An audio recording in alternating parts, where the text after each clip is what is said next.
Hey,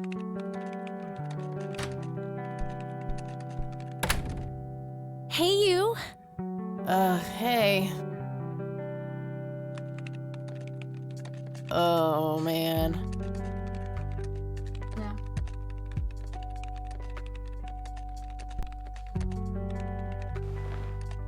Oh, God, this is so comfy. I'm just gonna lie here and suffocate on my own vomit now.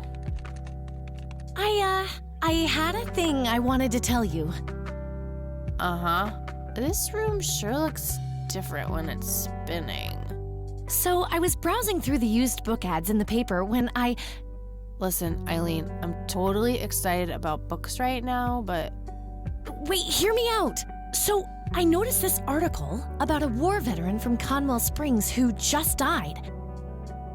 I remembered that you used to live there and everything, and oh, how I wish for joyful, blissful sleep.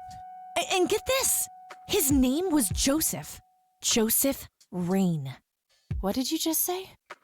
You knew him, right? I knew it. I knew you'd know him.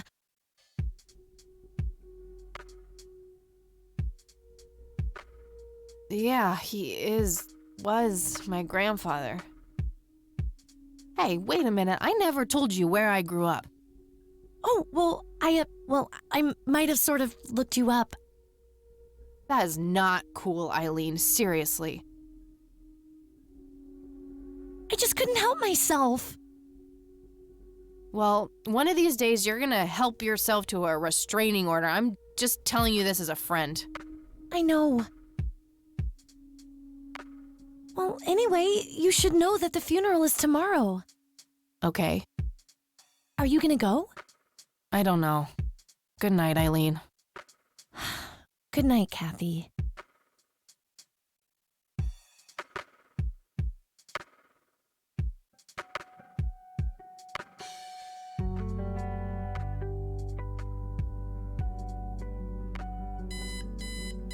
Oh, God, make it stop.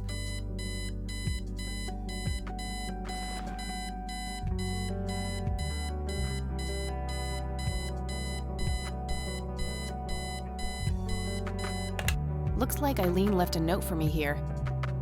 Hi, Kat. Since it's such a long drive, I set the alarm so you won't miss the funeral. Thank me later. E. I'm so getting a new roommate. Well, I guess I should get going. I'm late enough as it is. Makeup check, hair check, horrible mood and contempt for humanity check.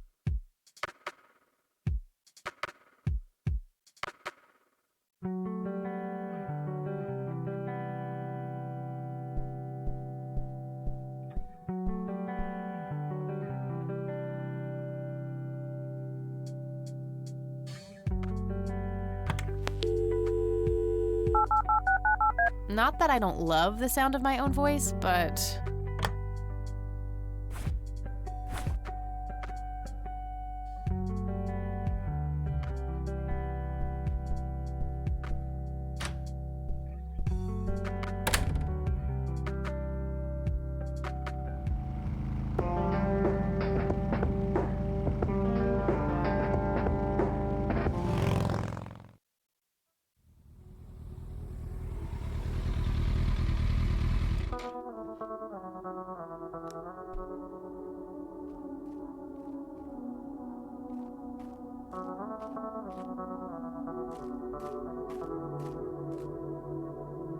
well, here we are. God, I really need a smoke. Does anyone object? Guess not. Dead people rule.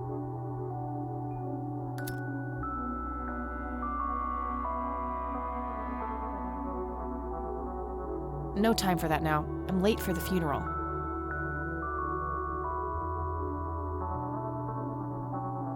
A family mausoleum. The family must have been fairly rich. Those things don't come cheap. No reason to go in there.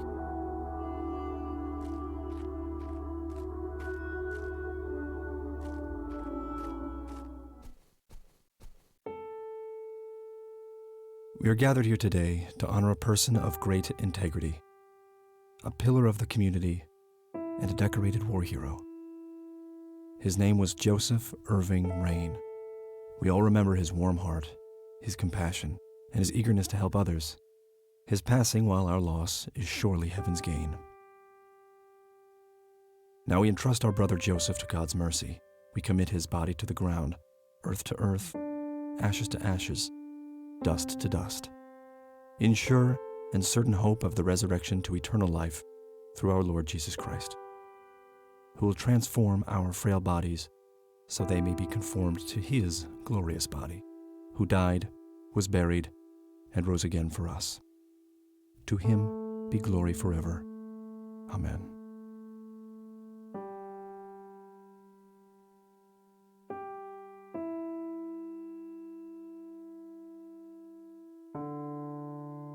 Oh, Kathy, you big baby, just talk to her.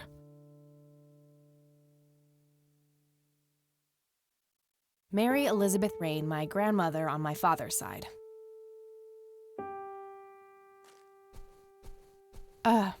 Excuse me, Mrs. Rain? Have we met, Anna? You look strangely familiar. It's me. It's Catherine. Catherine who? You don't recognize me? I guess it's been a while. I might be a bit taller than you remember me. Kathy? Bless my soul. Look at you, all grown up. Oh, how I wish Joseph could see you now, finally coming home. Let's hope he can, wherever he is. A comforting thought, dear. Lord, how long has it been? 10 years? 15? 15 sounds about right. I was 6 when Mom took me away. Goodness, we have some catching up to do then. I want to know everything. Listen, I'm not quite ready to leave yet, but why don't you join me at the house in half an hour? Sure, I'd love to. I passed it on my way here. It shouldn't be too hard to find. I'll see you soon then. I'm so glad you found your way back home. I can't wait for us to have a chance to talk. Same here. See you in a bit.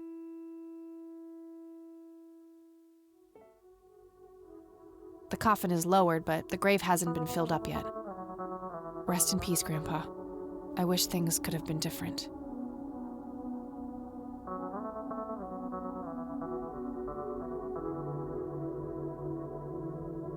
Conwell Springs. Looks smaller than I remember it. I never thought I'd return to this place.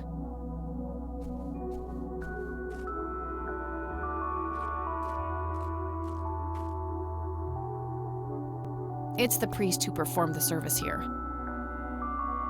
You don't want to get me started. Let's just say me and the humble servants of God have a history of not getting along. I'm sorry for your loss. Thanks. If you wish to find God, the Church of the Holy Trinity is always open to you. Is that so? Here, have a brochure. It's never too late to turn away from the path of sin.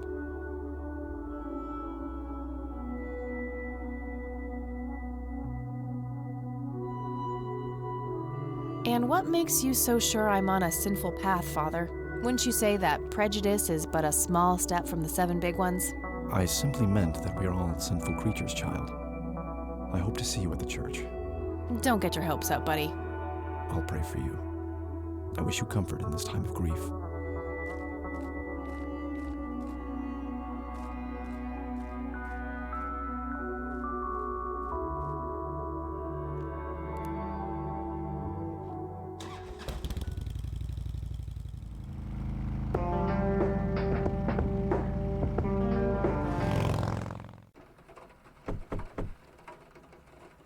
Grandma, anybody home?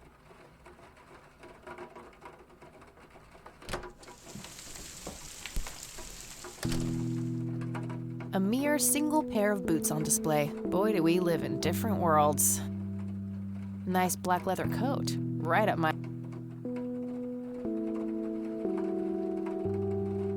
Cute red horse. It's some old Swedish thing, I think. This paint looks fresh. Grandma must have had this restored recently. An old wheelchair. Not too dusty. Probably used recently. Huh. Never seen this around. Grandpa must have used it towards the end.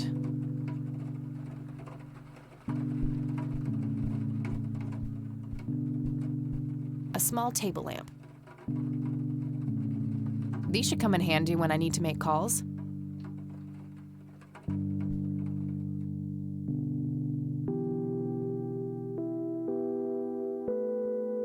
It's a phone book, Conwell Springs County. I don't have anything to... I should be able to use this for looking up phone numbers.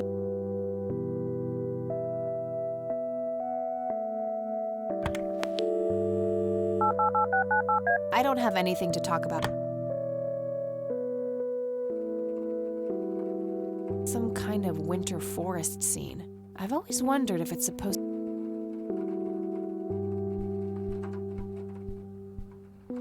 I shouldn't overstay my welcome.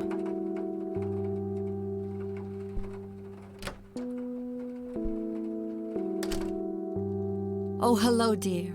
I was just wondering what took you so long. Sorry, I couldn't resist taking that old wheelchair for a spin. Oh, don't give me that look. I put it back.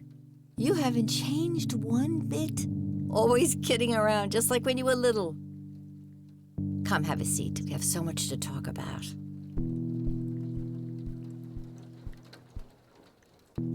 So, now, tell me about your life in the city. Oh, there's not much to tell. I'm going to school for journalism. It's my second year. I ride a motorcycle in case you missed it there out front.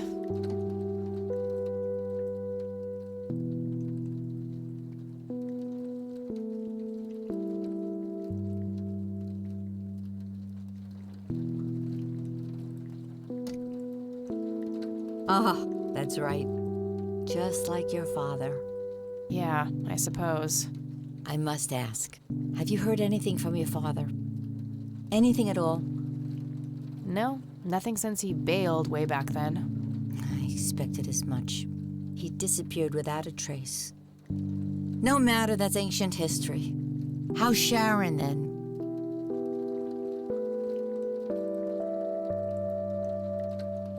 Mom is... I had her committed to a place where she could get some real help. I just couldn't take it anymore. I'm sorry to hear that. In spite of everything that happened when she took you away. Yeah, about that. I'm sorry I didn't visit sooner, Grandma. Mom, she told me all these horrible lies about you and Grandpa. When I was old enough to understand what she was doing, I felt like it was much too late. It wasn't your fault, dear. You were a child. I'm just happy that you're here now. Me too. So, what about you? How have you been doing all these years? I've been lonely ever since the accident. There's no denying that. What accident? Goodness gracious. Of course you don't know. She took you away before it all happened. Don't know what. I will never forget that dreadful day. August 16th, 1981. It was the middle of the night when Sheriff Truman knocked on our door.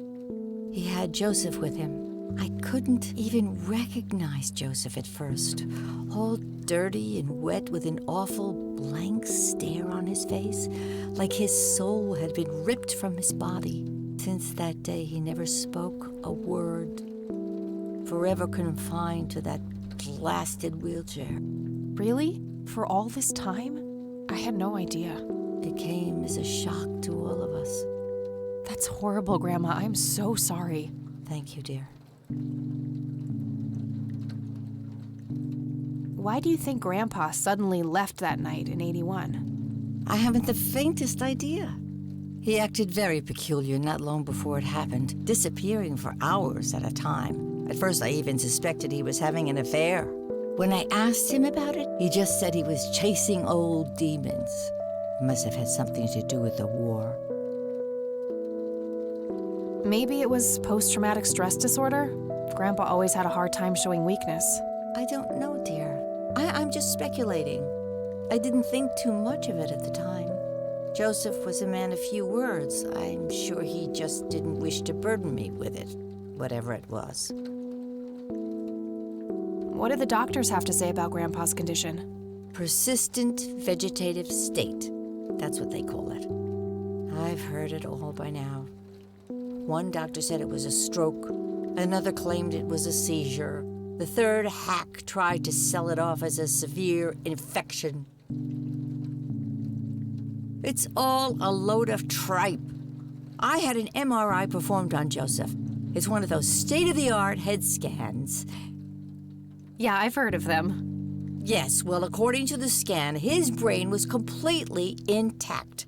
They thought it was a technical problem at the time, some kind of glitch, but the result was the same after 3 different scans on 3 different machines. Eventually, they had to confess that they simply had no credible explanation for the state he was in. And this injury just happened to occur on the very same night he mysteriously disappears? Indeed. I refuse to believe it was a coincidence. What did Sheriff Truman have to say about the matter? Not much. He said they simply found Joseph in that condition on the outskirts of town. The sheriff was convinced there was some kind of foul play involved, but the investigation turned up nothing. He later said that he was sorry, but that he was forced to close the case.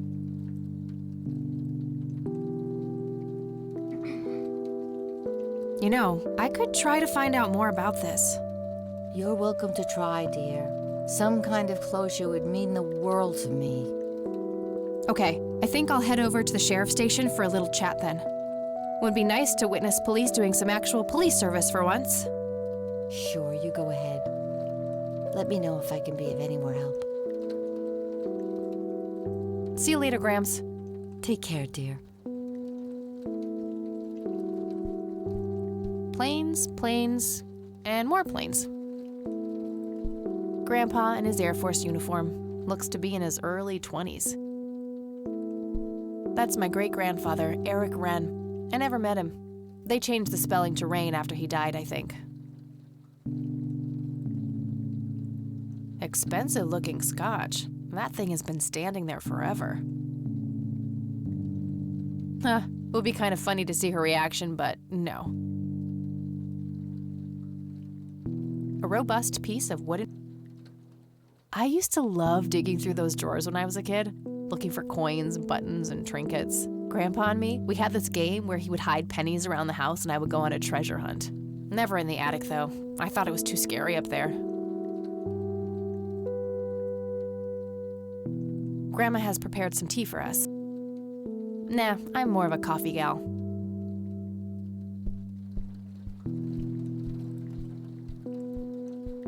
A decent-sized book collection. Most of them science or history related from the looks of it. A decent-sized...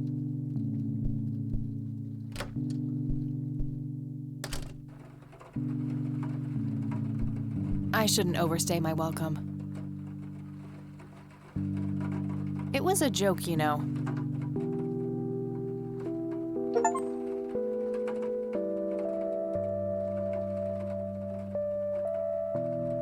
This paint looks fresh.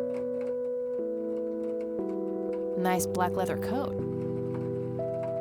There's nothing quite like the soothing sound of rain falling on a window.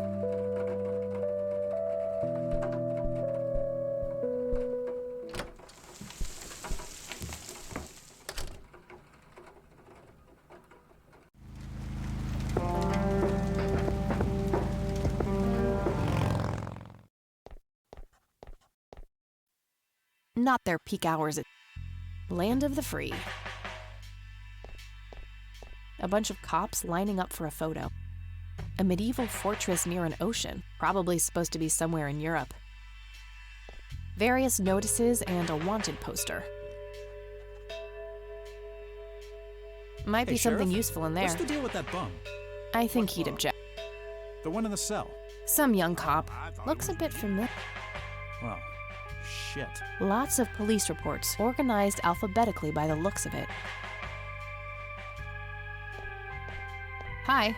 Hello. Do I have to commit a crime to get your attention? Because I seriously will. Ma'am, I'm really quite busy at the moment. Hey, wait. I know you. I'm pretty sure you don't. Yes, I do. You're Kathy. Kathy Rain. My reputation precedes me, in a kind of but not totally creepy way. Aw, come on. It's me, Lenny. Lenny Marks. I'm drawing a blank. Really? You don't remember us playing when we were little kids? Not really. Sorry, buddy. Darn. Well, that's a bummer. Anyway, what can I do for you today? I wanted to ask if you know anything about my grandfather's accident. I really don't know much beyond the rumors. The sheriff may have more information, but even he probably doesn't know anything that isn't in the report. It happened before either of us worked here. Okay, I think I'll have a chat with the sheriff then. Sure thing. His office is to your right. Well, gotta go. See ya.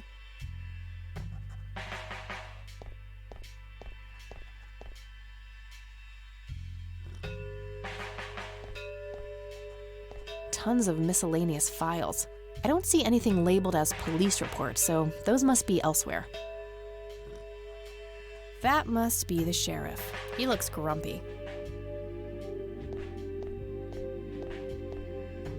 Hello, Sheriff. Do you have a moment? Not really. Make it quick. Do you know what happened to Joseph Rain in '81? He had a stroke in the woods. That's what happened. If that's all there is, why would Sheriff Truman open an investigation? It was just standard procedure. A general occurrence report always has to be filed. I see. Did you know him at all? No, I haven't been in town for long. Man sure has one hell of a reputation, though. It's been over a decade since he was put in that wheelchair, and people still talk about the man he used to be. It's like he was a cult leader or something. Sounds like a conspiracy theory to me. Could be, but you know what they say. Things too good to be true usually are. Could I have a look at that report? Absolutely not. They're official police documents. Why not? I thought filed police reports are public record. Not in this state, they ain't. Aw, come on, Sheriff. What's the big deal? It was a long time ago. It would make this girl very, very happy. Are you trying to use flirtation on an officer of the law? Well, that shit may work on numbnuts like Lenny, but I got work to do. But I'm family. Doesn't that count for something? You consider yourself family? I've never even seen you before in this town. It's complicated. Guess what's complicated? Not to mention illegal. Handing out evidence to anyone who asks for it. Lenny, a little help here? Don't you agree that he's taking by the book too far? Well, boss, she is his granddaughter, really. I don't think it's any... Don't you think I know that? There are rules. Am I the only one in here who cares about the law? Too much coffee? Try not to pop a vein. You want to see the inside of a cell? Oh, cuff me, officer. Spare me the torment of your rhetorical questions and veiled threats. Just follow the rules like everyone else. I've had enough of this nonsense. Fine.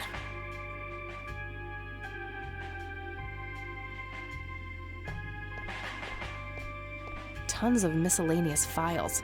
I don't see anything.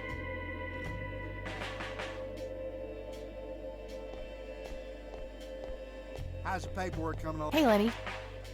Hello, Kathy. What's up? Hey, I need to see the police report from '81 when my grandfather was found by the old sheriff. I'd love to help, Kathy. The files are right here behind me. But you better check with the sheriff first. Okay, I'll do that. Well, gotta go. See ya. Looks like talking isn't gonna help me get that report. I'll have to take matters into my own hands. I wonder what's behind those doors. Not sure where those doors lead. I should go check it out. Lenny, I need you to do something. How can I help, boss? It's my mother's birthday this weekend.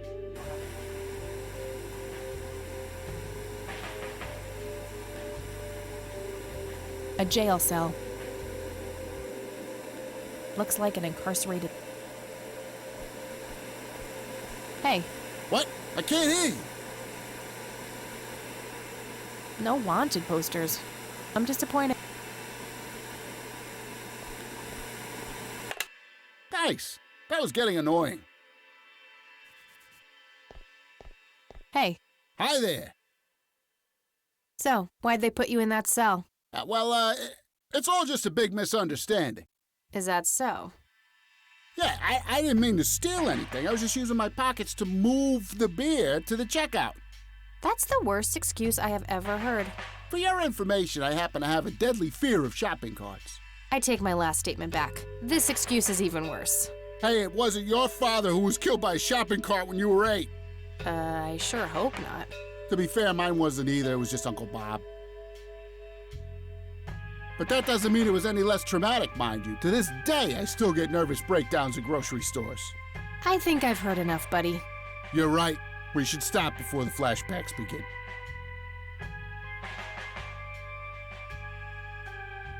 Okay, gotta... See ya!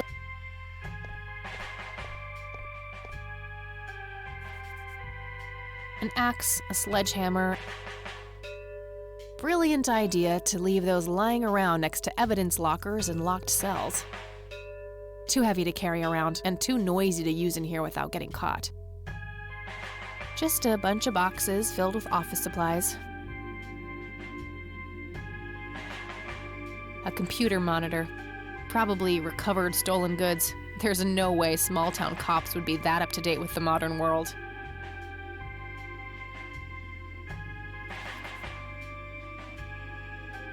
They look sturdy enough. Wouldn't be able to break them open without taking my time and making a lot of noise. If I ever need to find evidence, I'll know where to look. I'll need a key.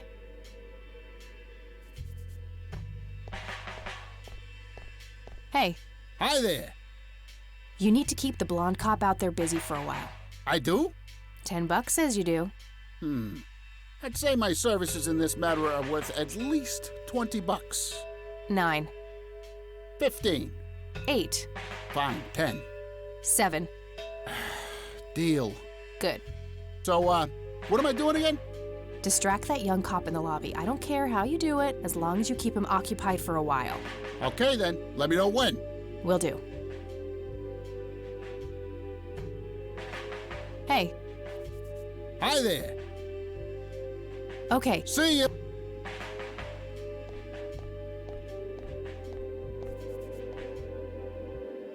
Hey, the jail is off limits. You shouldn't be in there. Oh, sorry.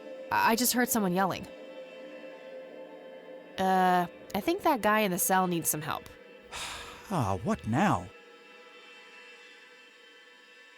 Okay, I have to make this quick.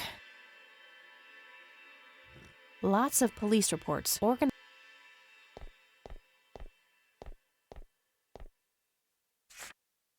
Okay, let's have a look.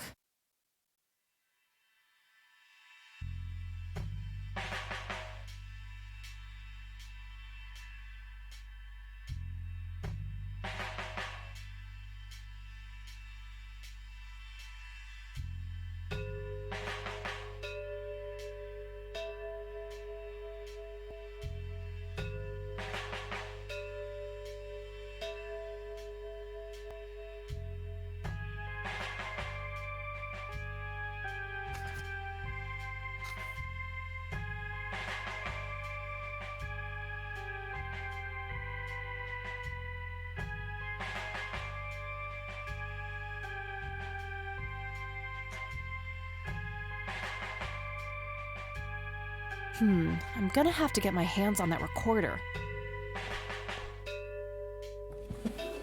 Okay, let's find the key to locker number 5. Got it.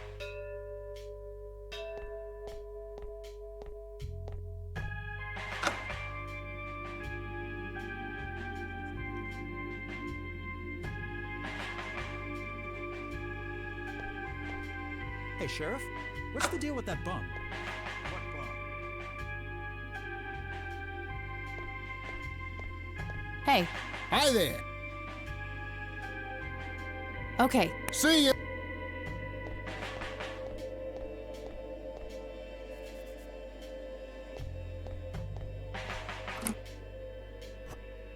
All right, got it.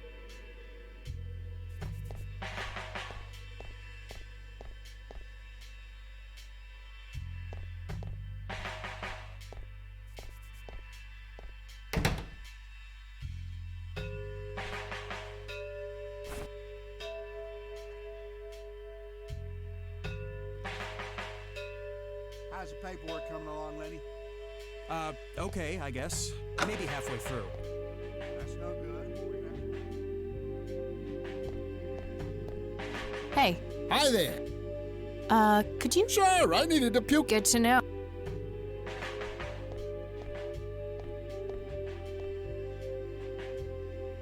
Guess what? He's having some kind of fit. Not. Here we go again.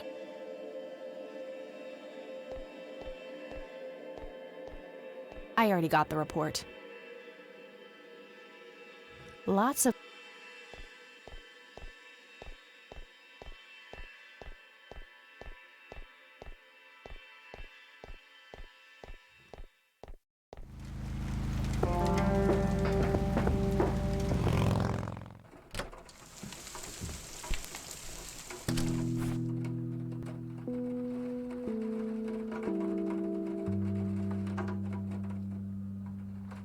Note to self. Remember, the perfect bouquet consists of 3 red roses, a blue violet, and 2 yellow tulips. I've been working on my research in the attic at night. I just don't want her to worry. She has enough to think about with everything that's been going on lately. With Sharon and Kathy. Anyway, I'm getting closer to finding the source. I have a theory, but I need help. I'm gonna have to involve somebody else.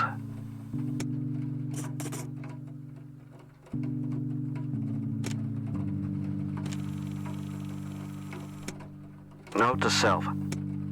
Remember, the perfect bouquet consists of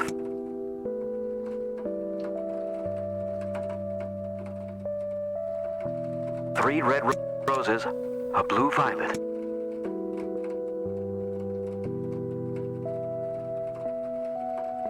and 2 yellow tulips.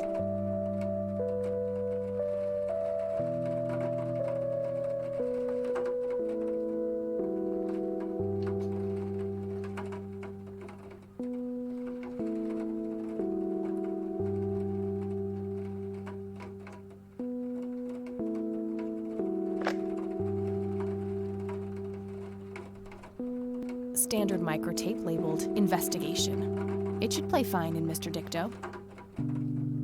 The tape Grandpa had on him when he was found in '81.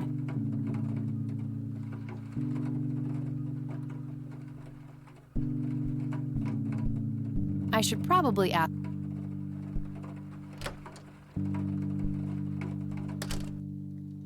Oh, hello, dear.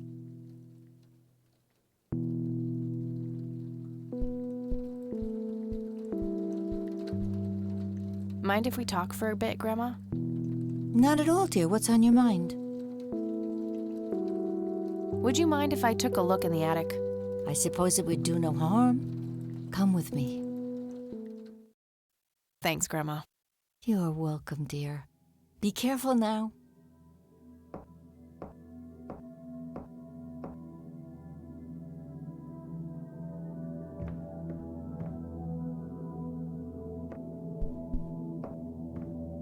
Nothing. The bulb must be burned out. The bulb looks burned out. I'll have to replace it.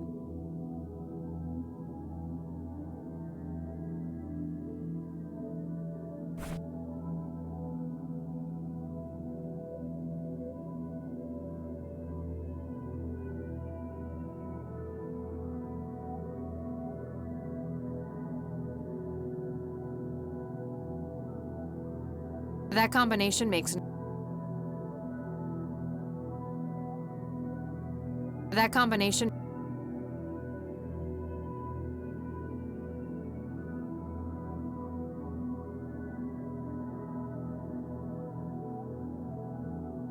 Nah, it's drafty in here and almost out of fuel. Gonna need it for my smokes.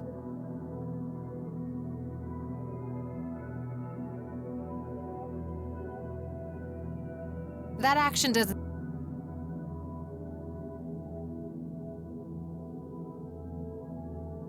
I don't think anything about...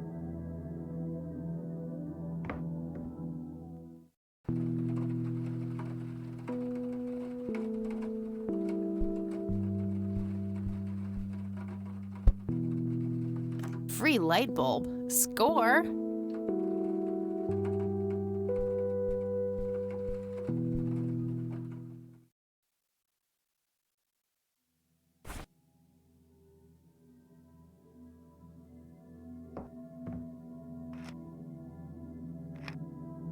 There we go.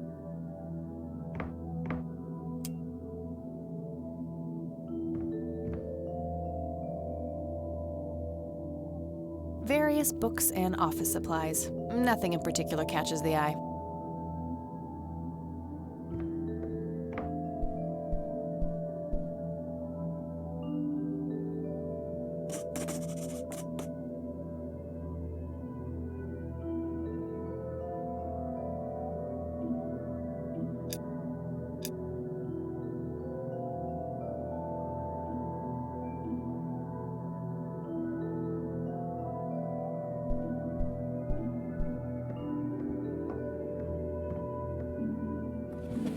Nothing. Empty. A thick book about math.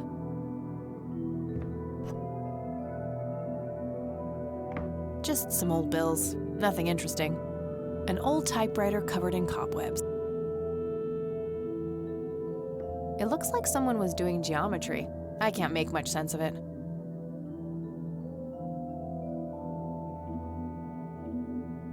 Yeah.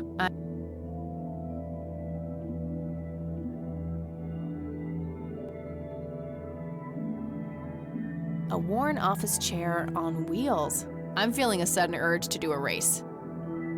A worn office...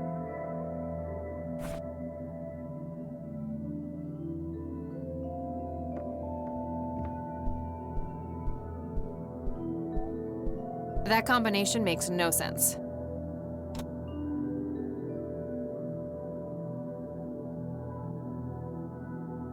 That action doesn't...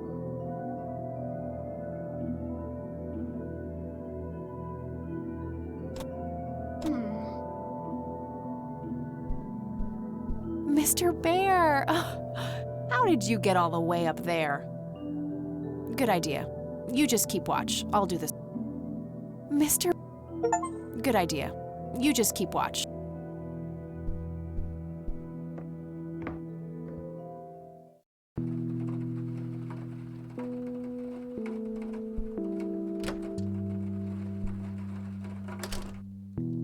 Oh, hello, dear.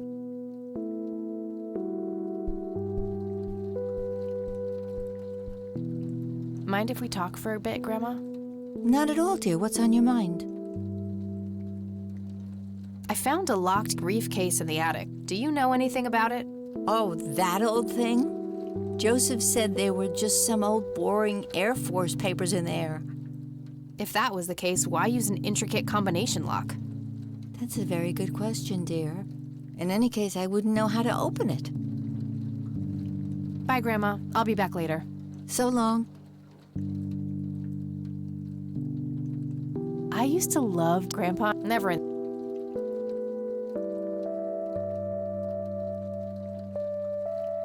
I remember playing.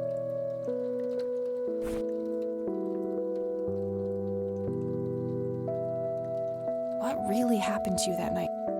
There has to be some way of figuring out the code. I'm sure both the math book and the first message on the tape have something to do with it. Puede ser.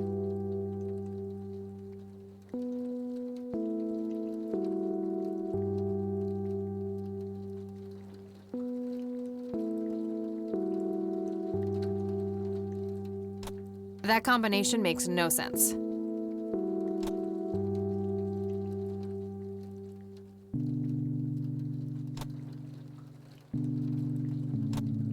I don't see how those things work together.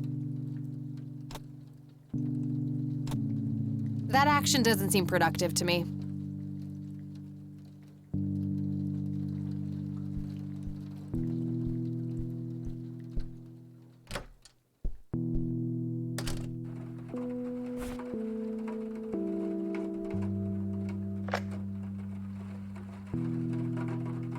I don't see how those things work together.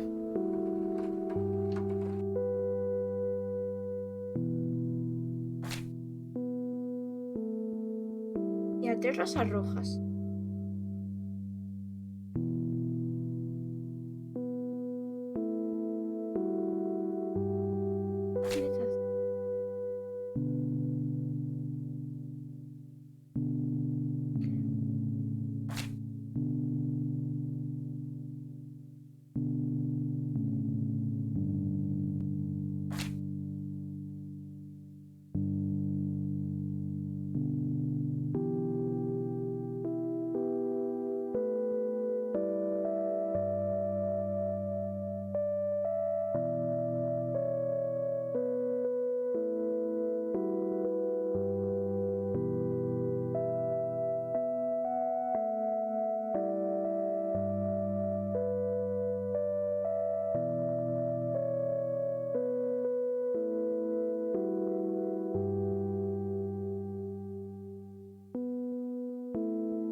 Tres rosas rojas.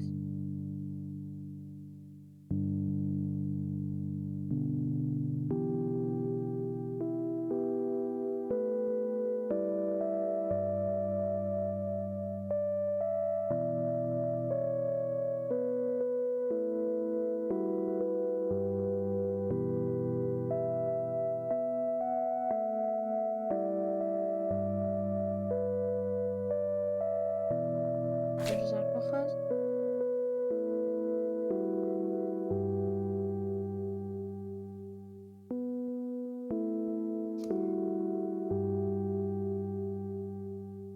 Una violeta azul.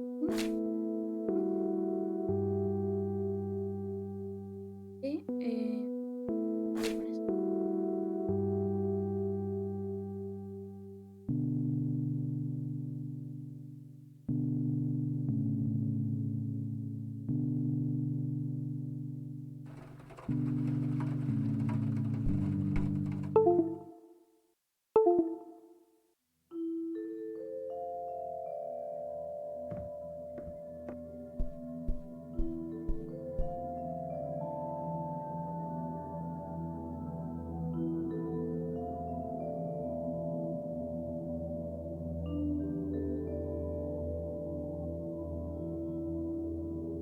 Los tres.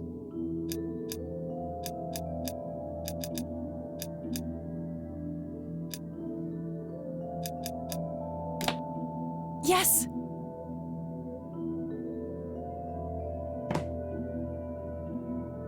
A thick yellow envelope.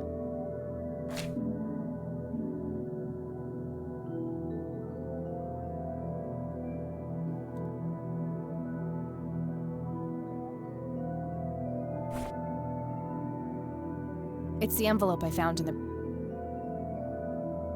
Let's see what's in here. There were 2 pictures, a newspaper clipping, a key, and a tape inside.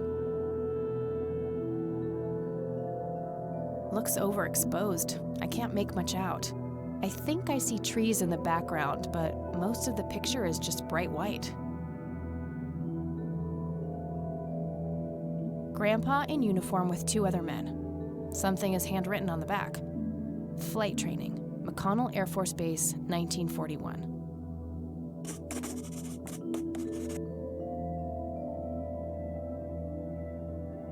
Tragic drowning in Conwell Springs. In early morning on Sunday the 14th, a teenage girl found dead near Conwell Lake. The girl is survived by her mother, father, and younger brother. The funeral service will be held at Conwell Cemetery on the 21st of July. The notice is dated July 15th, 1975. Tragic story. I wonder why Grandpa saved this.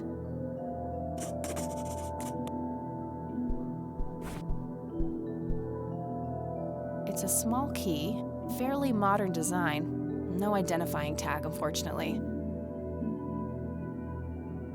I wonder what this unlocks.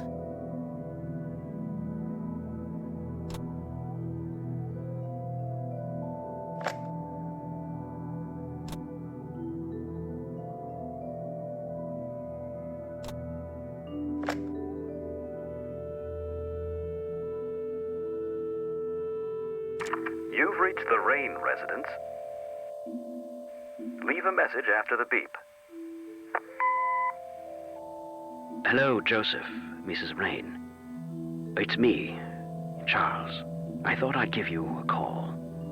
Erica just had her firstborn. It's a boy. Thankfully, he looks nothing like his father. Listen, I was thinking maybe you'd like to come and visit. And what about your little Kathy? Maybe she wants to see the baby. Well, anyways, hope to see you soon. All the best. Bye. You people make me sick. We're never coming back. Don't call, don't write. If you ever try to contact us, I will call the police. Joseph, you there? It's me, Cocky. It happened to me too. And I'm not going to tell any of those bastards. They got it all wrong. You're the only one I trust now. Just call me back as soon as you can. I wonder who this Cocky is.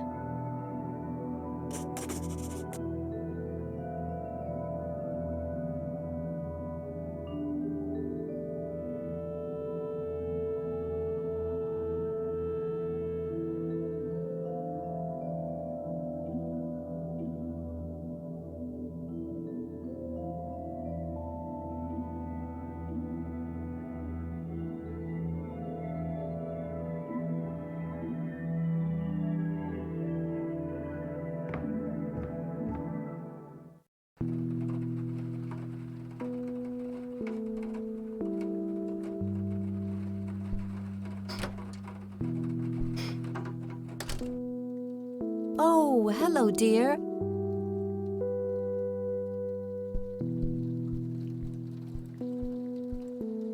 Mind if we talk for a bit, Grandma? Not at all, dear. What's on your mind? Can you tell me anything about McConnell Air Force Base? It's not very far from Conwell Springs. Joseph was stationed there for some time during the war. I believe they're still training young pilots there today. So, when did Grandpa enlist in the Air Force? Oh, it was barely past the honeymoon when Joseph left to fight in that terrible war, together with his best friend Charles and my brother Andrew. Those were nerve-wracking years. I was so worried I thought I would burst. Every short visit from Joseph was a joy, but he kept going back to the front, to my great dismay. When I told Joseph about being pregnant with your father, he finally realized that enough was enough. He had done his duty. Shortly thereafter, he returned to a quiet farmer's life in this very house, helping your great-grandfather with the crops, until he passed. Do you know anything about a young girl drowning around here? Oh, yes. It was the saddest thing. She was only 16. We never really knew the family. They preferred to keep to themselves. Do you remember the name of the girl or her family? I'm awfully sorry, dear. I just can't recall.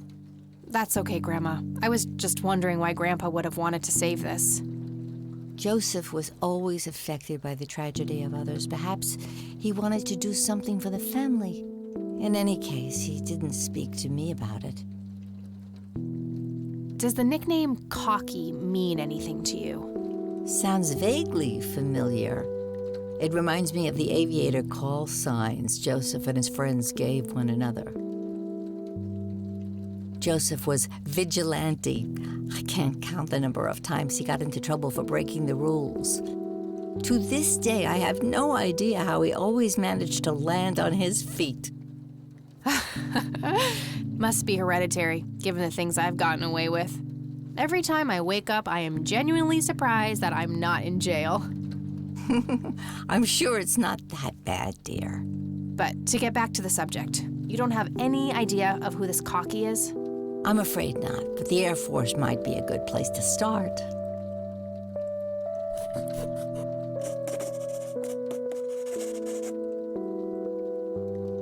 Well, gotta go, Grams. Talk to you later. Bye, Kathy. No, bueno, vamos.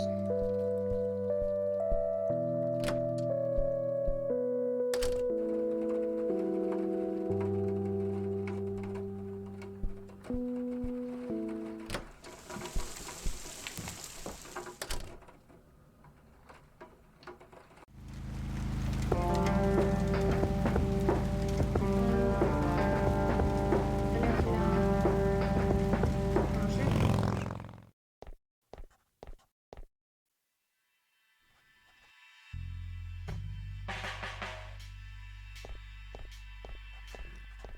Hey, Lenny. Hello, Kathy. What's up? Nah, I don't want to ask him about that. Hey, Lenny, do you remember anything about a girl drowning around here? Yeah, I remember my mom telling me about that. I was like 6 at the time, though. Do you remember her name? Oh, man. Not really. I was so little. I think it was something with an L. Linda? Laura? Something like that. All right, I'll keep looking. Nah, I don't want to ask him about that. Well, gotta go. See ya.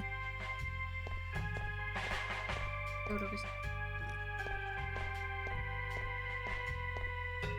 Hello, Sheriff. Mind if I ask you a few more questions? If you must. I don't need to ask him that. Do you know anything about the drowning here in 1975? 16-year-old girl? You have a memory problem? I told you I haven't been working here that long. Besides, even if I did, I wouldn't tell you. Juvenile cases are a sensitive matter. I don't need to ask him that. That's all for now. Good.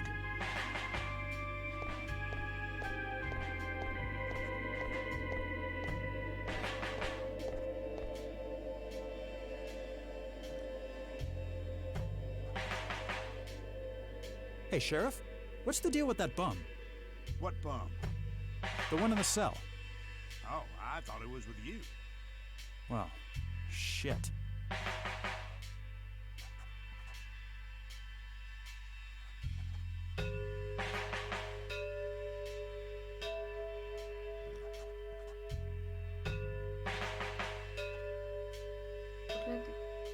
How's the paperwork coming along, Lenny? Okay, I guess. Maybe halfway through. That's no good. We're gonna have to cancel lunch today. Again? Oh, man. Your motivation shouldn't be limited by your growling stomach, Lenny. If you say so, boss. He's new in town. I don't think he knows those men. Pues tampoco sabrá algo.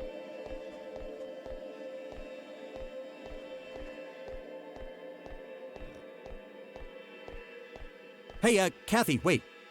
What? Do you eat foot? I mean, food? Absolutely not. I feed on human misery. Relax, Lenny. Yes, I do eat food. Oh, well, great. Can I buy you food sometime? And also buy food for me? And then maybe we could eat the food together?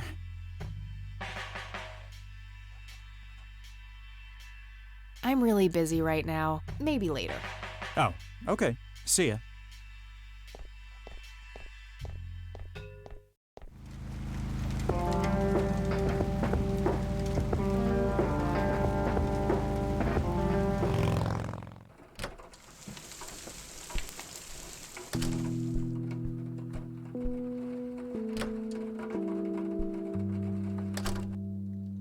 Oh,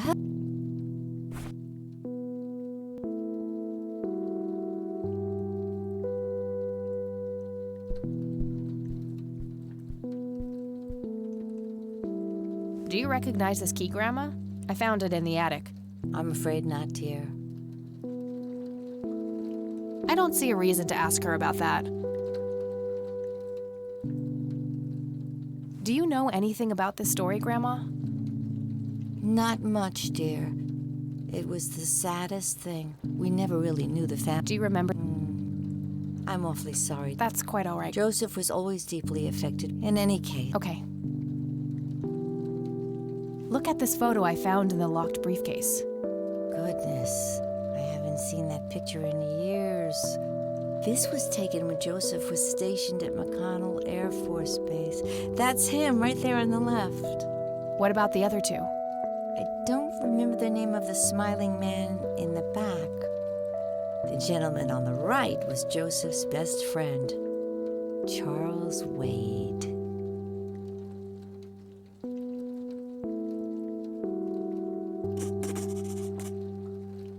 What can you tell me about Charles Wade? Well, I do know he has made quite a name for himself since he and Joseph went to war together. Apparently, he came up with some brilliant piece of engineering for the airplanes. They use it everywhere now. Any idea how to get in touch with him? I'm afraid not, dear.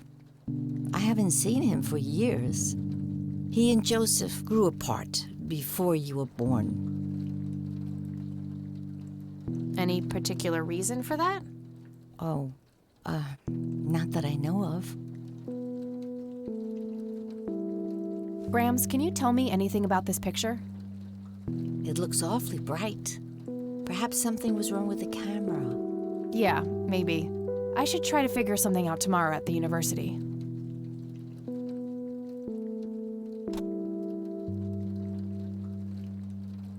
Hey, Grandma, do you recognize this tape recorder? Oh, yes, Mr. Dicto. Joseph used to carry that thing with him everywhere. He could be absent-minded at times. It helped him remember things.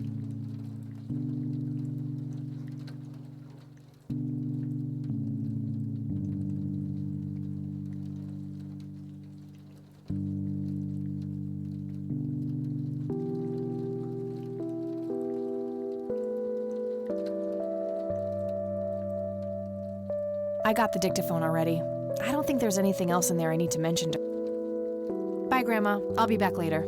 So long.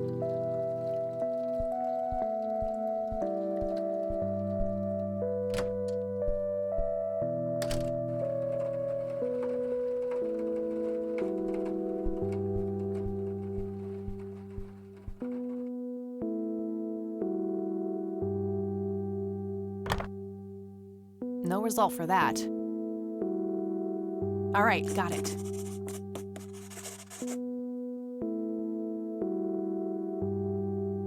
Nope, couldn't find it. Nah, nothing like that in here. Damn, no Charles Wade in here. Was worth a shot, but being rich and famous and all, I guess he's got a hidden number. No hit for Wade Industries either, but it was kind of a long shot for them to have an office in this small county anyway. I should try to get a hold of him some other way.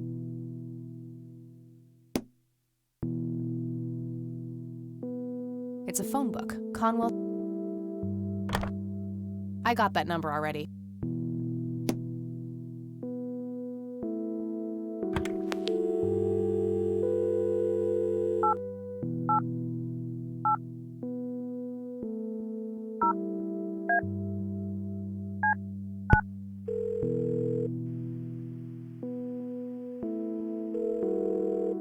McConnell Air Force Base, how can I help you? Hi. I was just wondering if you had time to answer a few questions. Sure thing, ma'am. Ask away. Do you know anything about what happened to Joseph Rain in '81? I know that he was no longer stationed here at the base at that time. He'd left the Air Force decades earlier. But as a Conwell Springs citizen, sure, I've heard the rumors just like everybody else. How he was found by the sheriff all messed up, walking out of the woods with some kind of unexplained brain damage. Any theory as to what he was doing out there? I'm afraid not, ma'am. But I'm positive that it had nothing to do with this base or our operations here. Okay, what can you tell me about his service at McConnell? Well, Joseph Rain is a legend around here. His pile of medals weighs more than my car.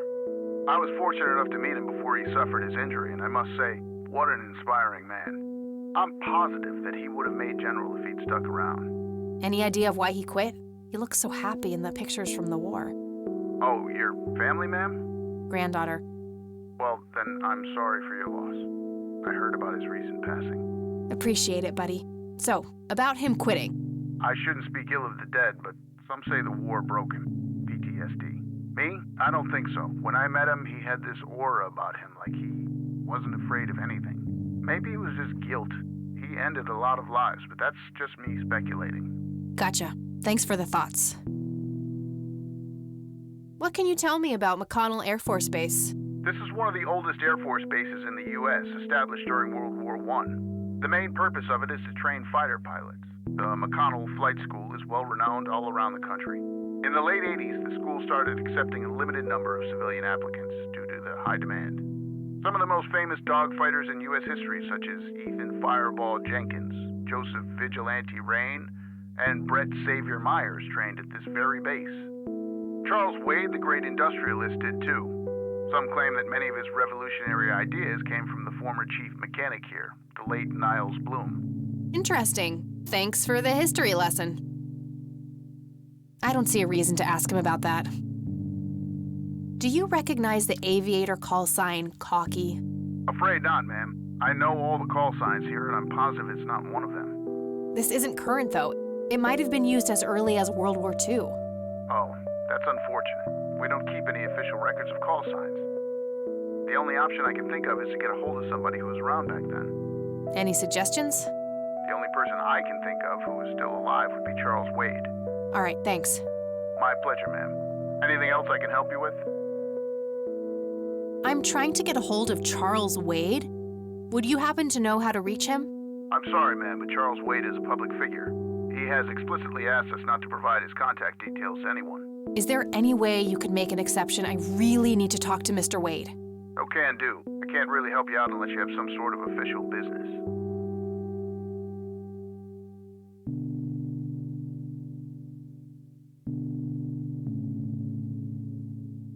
But what if it was a matter of life and death? Ma'am, if you're in a life-threatening situation, I suggest you call 911. All right, that's all.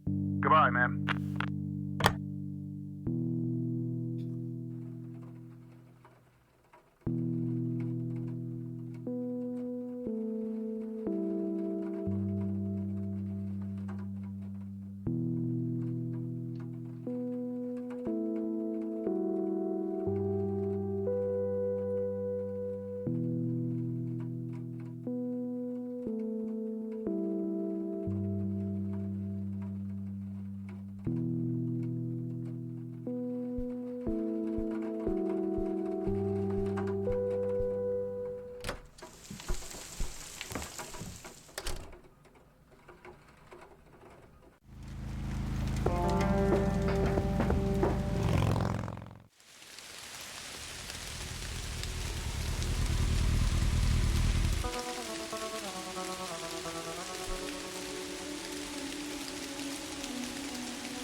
It says, a family mausoleum. No reason.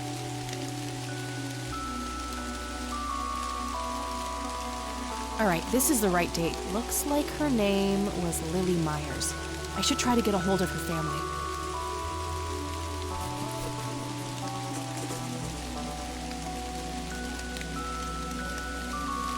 I wonder what that kid is doing here all alone.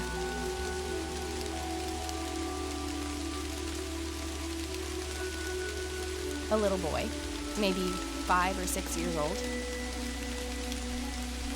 Hey, kid. Hi, yourself. What are you doing? None of your business. Huh, I like you, kid. You're not here alone, right? Where's your mom? Oh, she's around. I don't see her. You must be blind or something. I'll go look for your mom, okay? Don't go anywhere. Whatever.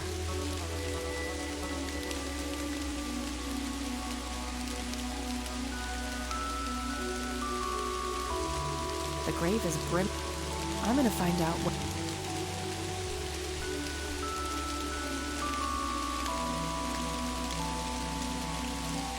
No reason to...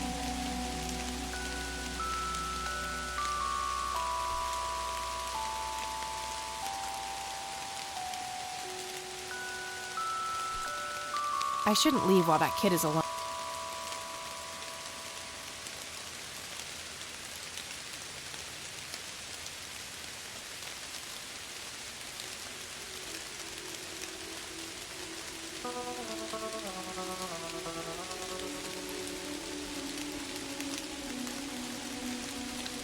Kid?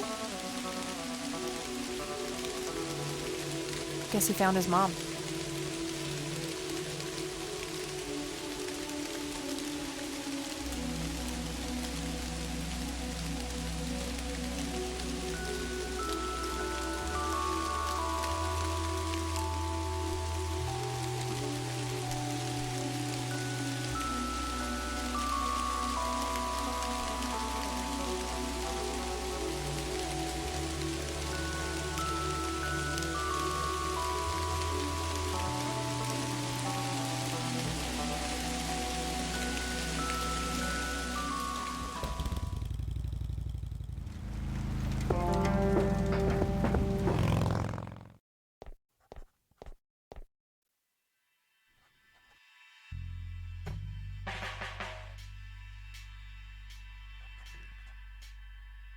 Laney, I need you to do something. How can I help, boss? It's my mother's birthday this weekend. You'll have to get her a gift. Gift? Like what? I don't really know your... Hey, Lenny. Hello, Kathy. What's up? Hey, Lenny, could you check the files for a police report? A girl who drowned around here, Lily Myers? I'd love to help, Kathy, but you better check with the sheriff first. Fine, I'll do that. Nah, I don't... Well, gotta go. See ya.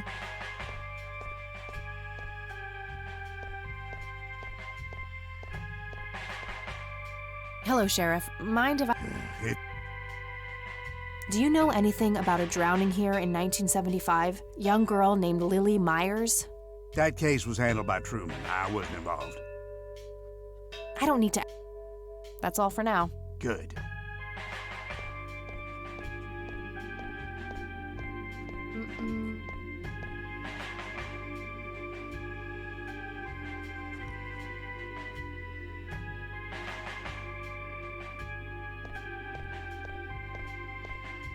Hey, Sheriff, what's the deal with that bum? What bum? Hey, Hi there. so, why'd they put you in that cell? It's all just a big misunderstanding. Is that... Yeah, That's the weird... to be fair, but I think... you're right. Okay, See?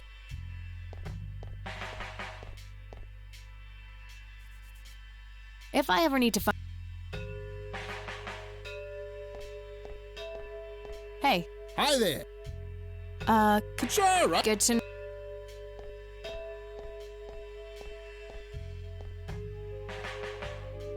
Guess what? He's having some kind of fit. Not a... Here we go again. Okay, there's gotta be something in here about Lily Myers' death. Okay, what do we have here?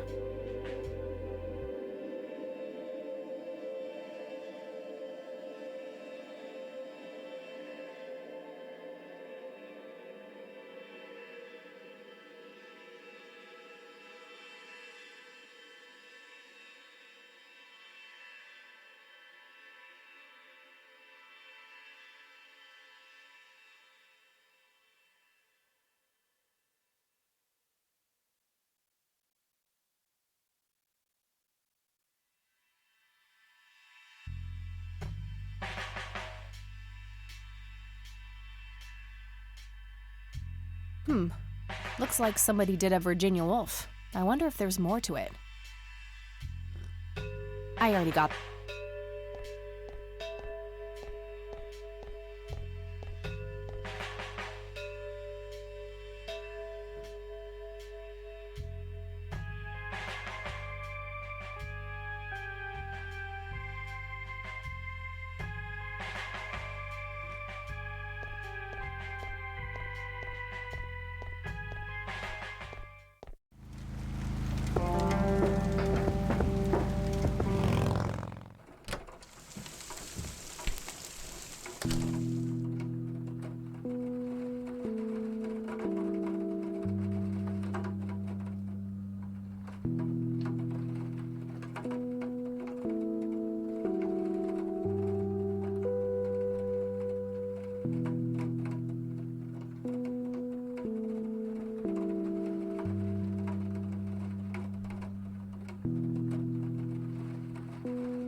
How's the paperwork coming along, Lenny?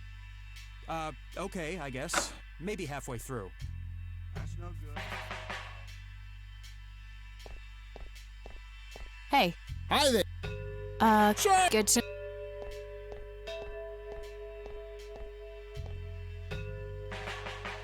Guess what? He's having... Here we go again.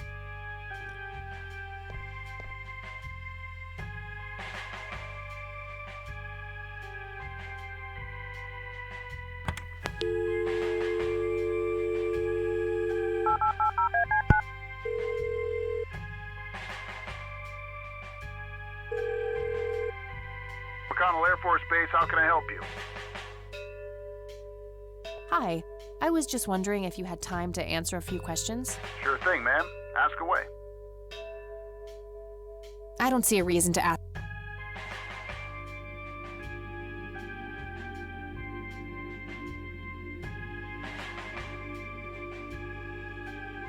I'm trying to get a hold of Charles Wade. Would you happen to know how to reach him? I'm sorry, ma'am, but Charles Wade is a public figure. He has explicitly asked us not to provide his contact details. Is there any way you can make an exception? I really need to talk to Mr. Wade.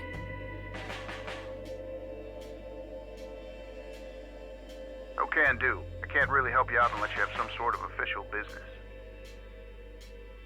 I do have official business. I'm Deputy Reagan. I'm calling from Conwell Springs Sheriff's Department. I can see that you're actually calling from the station. You say you're a cop? You don't sound like a cop.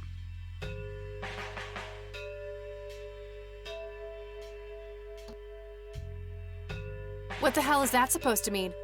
It's just because I'm a woman, right?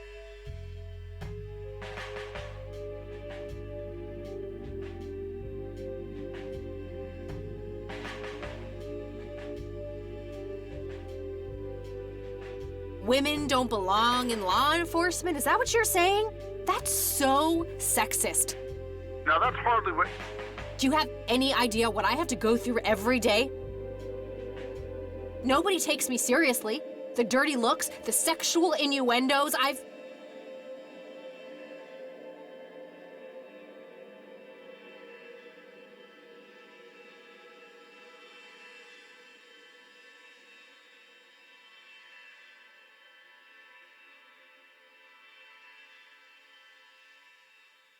Relax, okay? I'll check the files.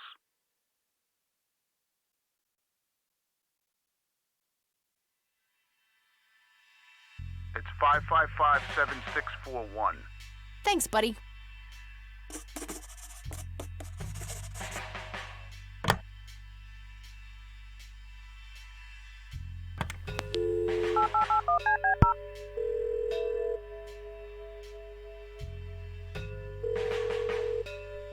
Wade residence? Hi, this is Kathy Rain. I'm calling for Charles Wade. He doesn't live here anymore. What's this about? What do you want with my father?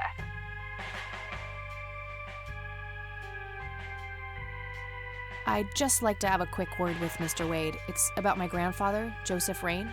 You're 20 years late, girl. My father has neither time nor energy to deal with you people. But this conversation is over. Unless my father explicitly says he wants to talk to you, it's not going to happen. what a stuck-up, overclass witch. Well, she hasn't heard the last from me. I'm going to talk to that old man one way or another.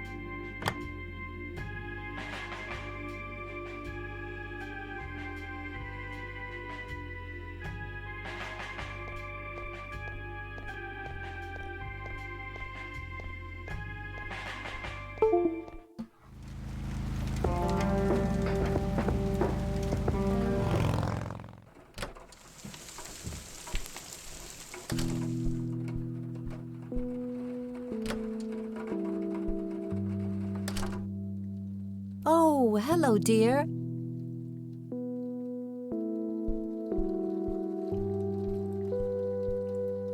Mind if we talk for a bit, Grandma? Not at all, dear. What's on your mind? I found out that the drowned girl's name was Lily Myers. Ring a bell? Oh, yes. Oh, how could I forget? Sue, Jack, and their children, Lily and Nathan. Do they still live around here? Mother and son do. I see them in town from time to time. They live somewhere near the lake. But not the father. Jack, was it? No. He disappeared not long after Lily took her own life. I see. Do you know how I can reach the family? Not really, dear. Like I said, they tend to keep to themselves. I don't see a reason to ask her about that. I don't want to show her that. Well, gotta go, Grams. Talk to you later. Bye, Kathy.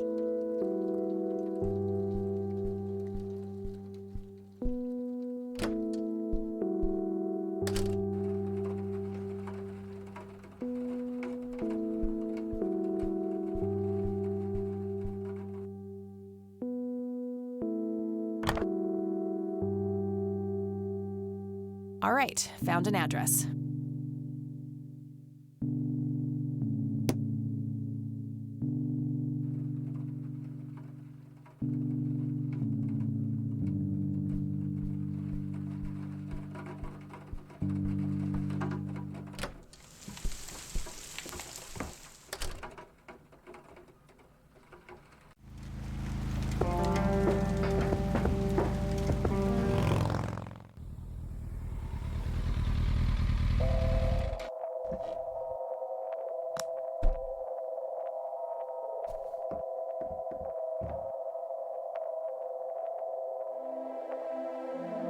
It's totally overflowing with cigarette butts.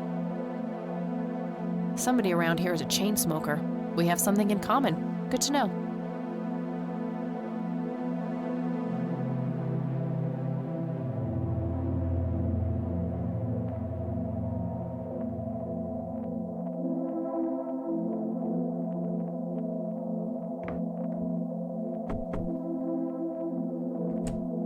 Yes? Can I help you? I hope so. My name's Rain. Kathy Rain. Joseph's girl. The one they sent away. Yeah, that's right. Well, what do you want? I had some questions about your daughter, Lily. Well, you know what? I don't have any answers, girl. Lily was precious, special. Lily died. That's all there is to it. My grandfather came to see you, right? To ask about her? Maybe he did. I don't see how that's any of your business. I'm not asking for much, Mrs. Myers. Then clearly you have no idea what it's like losing a child. Goodbye.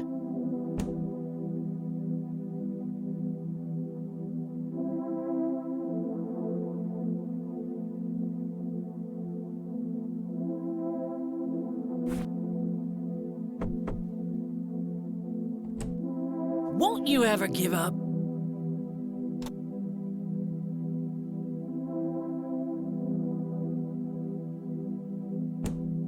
That combination... Stop it!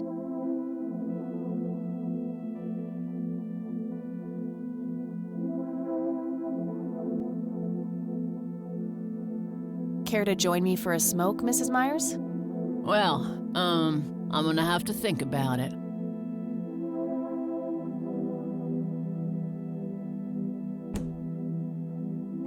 What brand? Corley Cinders. Extra long. You got taste. I'll give you that. Well, I suppose one smoke can't hurt. And that's when he realized it was his own bong. Oh, now that was a good one. You know what, Kathy? You're okay. Sorry for being such a cranky old bag before.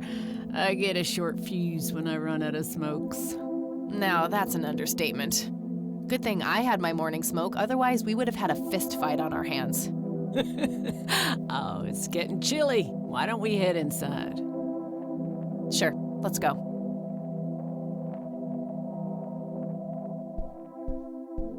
Now, this here's my boy Nathan. He's special.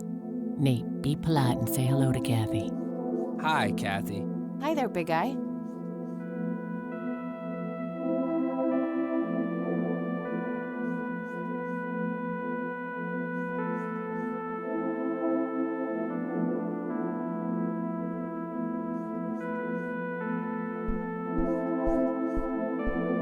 Nice painting. It's signed L.M.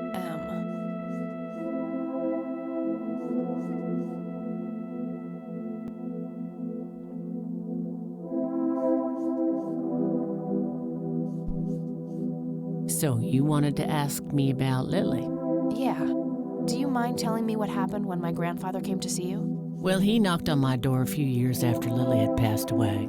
I didn't know Joseph too well myself, but I'd heard of him and the good he'd done for the other people around here. So I let him in. He started asking a bunch of questions about Lily, like if I was absolutely sure that it was suicide. And what did you say? The truth. That she was depressed and had been for a long time. I had no doubts about what happened. All right. Anything else? Well, he was weirdly curious about her paintings. Lily painted? Yep, that's one of hers right there on the wall. I see, it's beautiful. So, in what way was he curious? He asked if Lily had painted anything odd or strange. I didn't really get what he was after, but I let him have a look at her work. He spent some time browsing through them, and then he wrote something down on a piece of paper, thanked me, and left. Huh. Any idea of what he could have seen? Not really. I had the paintings all lined up. Could have been any of them. Would you mind showing them to me? Well, I would if I could, but this is the only one I have left. I sold the rest many years ago to this weirdo art collector.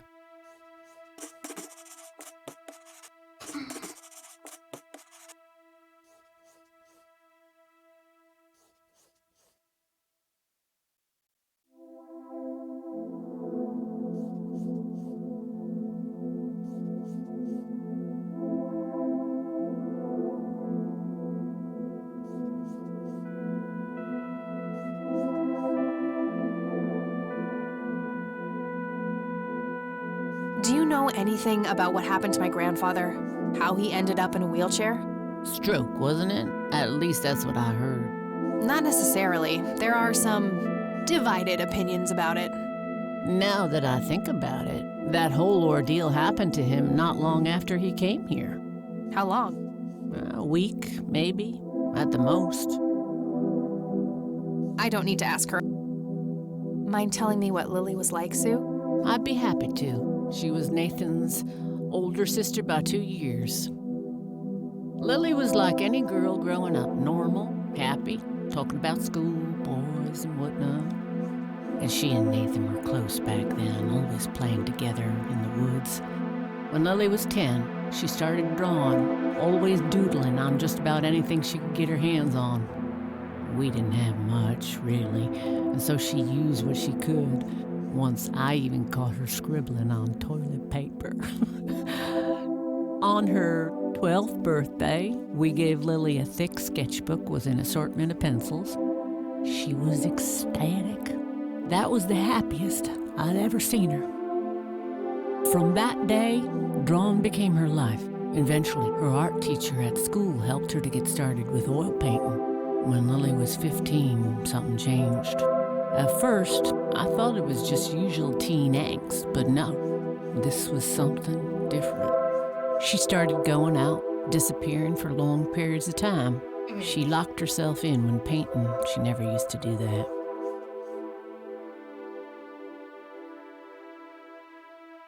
I tried everything.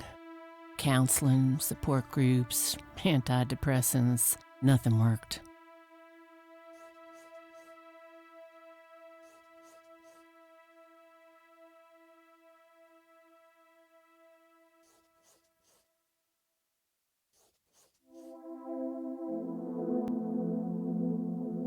About a year later, she just gave up.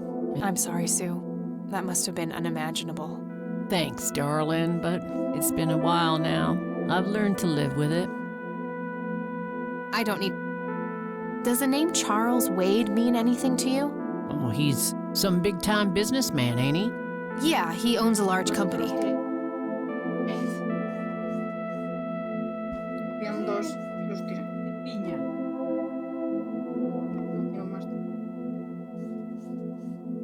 That about sums up what I know about the fella. What do you do to support the two of you? A little bit of this and that. Got me some cash saved up, too. Nathan helps out when he can. What happened to your husband, if you don't mind me asking?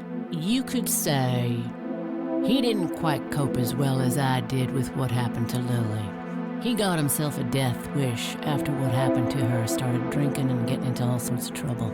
5 years left for him in the joint now. Been there for 15. Man, that must be rough for you. Oh, we're doing just fine without him, aren't we, Nate? Mama takes good care of us. Mama sure does. So, tell me about Lily's art. It used to be about cheerful things, landscapes, animals, bright colors. But as she drifted further into depression, she started painting horrible things, death and decay. And the last few pieces looked like something out of a nightmare. That's awful. Did Lily ever get any recognition for her art? Not really. Except from the guy I told you about who bought most of her paintings. Tell me about this art collector person. Rich, fancy looking, in his 50s or thereabouts. I'd say he'd be around 70 now if he's still alive. He knocked on that door one day with a wad of cash in his hand. $5,000. He wanted everything that Lily so much as touched with a brush. Huh. Did he say why? Nope. But I got the feeling that most of that dough was paid so he could avoid any questions. I took the money. I still had Nathan to support. Did the stranger give you his name? No. Well, his face was far from forgettable, though. Big nose, bright blue eyes, looked black Irish. He had a thick black mane, turning gray, no beard. All right, Sue. Thanks.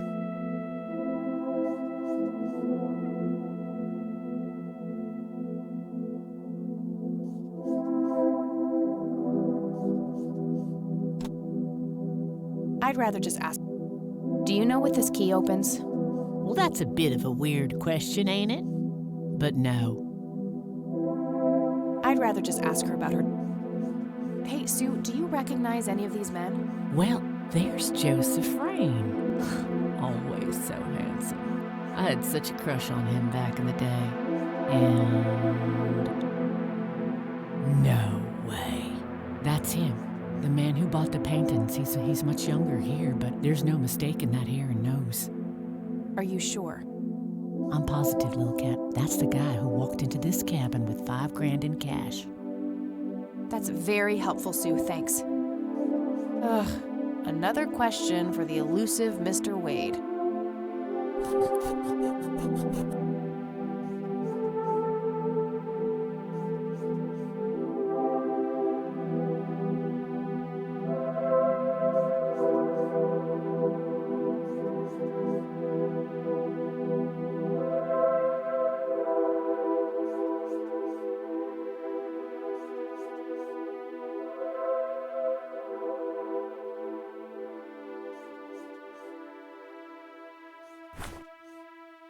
I think I'm gonna head off now. Sure thing, little cat. Come back anytime. It's getting late. I should head back to the city.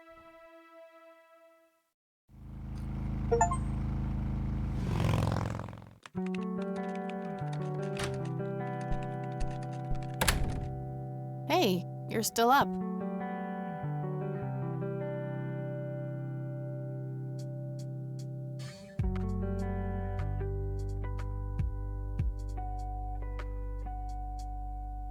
I was wondering when you'd show up. How did it go? Long story. I found out about some stuff that happened when I was a kid. Wow, what a mystery. So what's the plan now?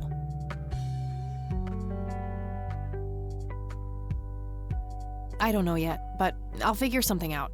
What about this Charles Wade? You still haven't talked to him. And that strange bright picture you showed me? Those tapes? Listen, I know this guy. Eileen, relax. We can talk about it tomorrow, okay? Oh, it's way too late now. No, I couldn't possibly sleep now. I'm way too excited. Well, that makes one of us. Nighty. Good night, Cat.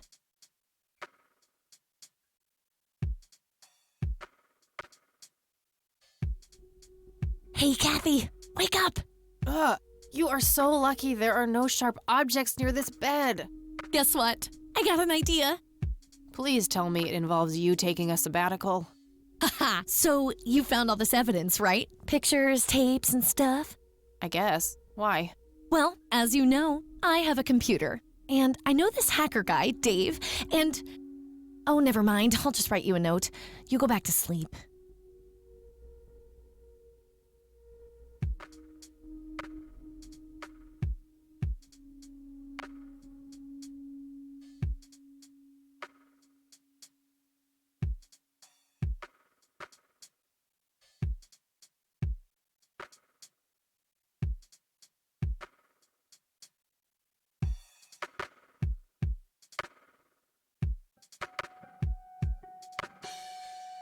Seriously, Eileen, sometimes I just marvel at how your brain works. I know, right?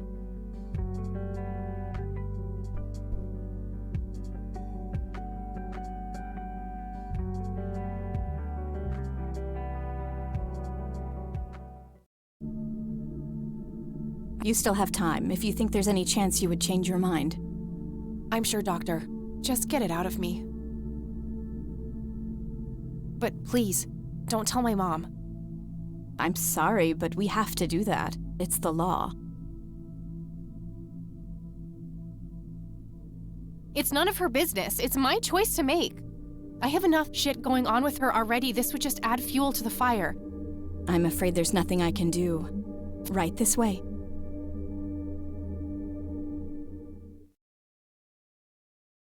Ugh, I hate that dream.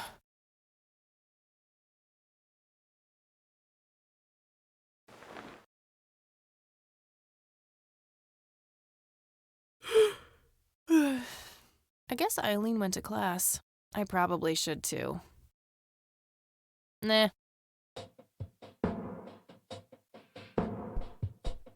Oh, what's this? Hi, Kat. Feel free to use my computer while I'm away. My password is AngelLove, without the quotes. If you call my friend Dave at 555-2492, he can set you up with some software. I'll be back in a few hours, super psyched about the investigation. E. P.S. No gum on the keyboard, please. Remember the last time? Oh, please, like she actually uses the spacebar. Shit, looks like she forgot to write down the username. Oh well, shouldn't be too hard to guess. I think it's just some combination of her first and last name.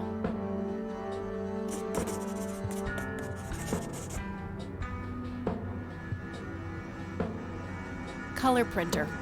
Super fancy, apparently. A fact which Eileen loves to remind me of. Eileen's obnoxious alarm clock. The noise makes me want to stab myself with something dull.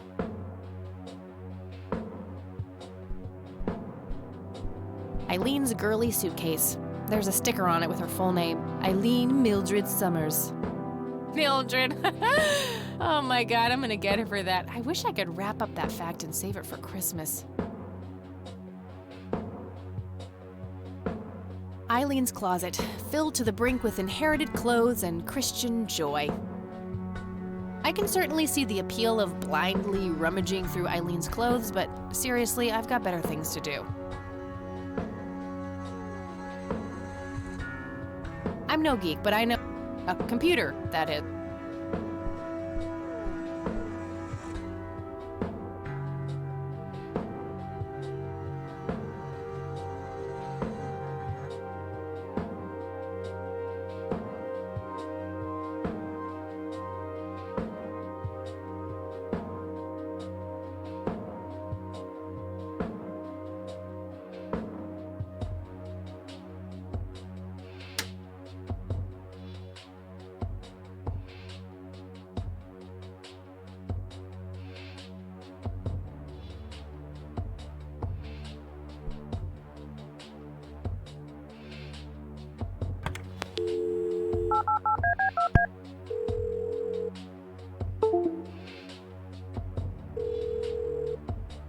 Yeah?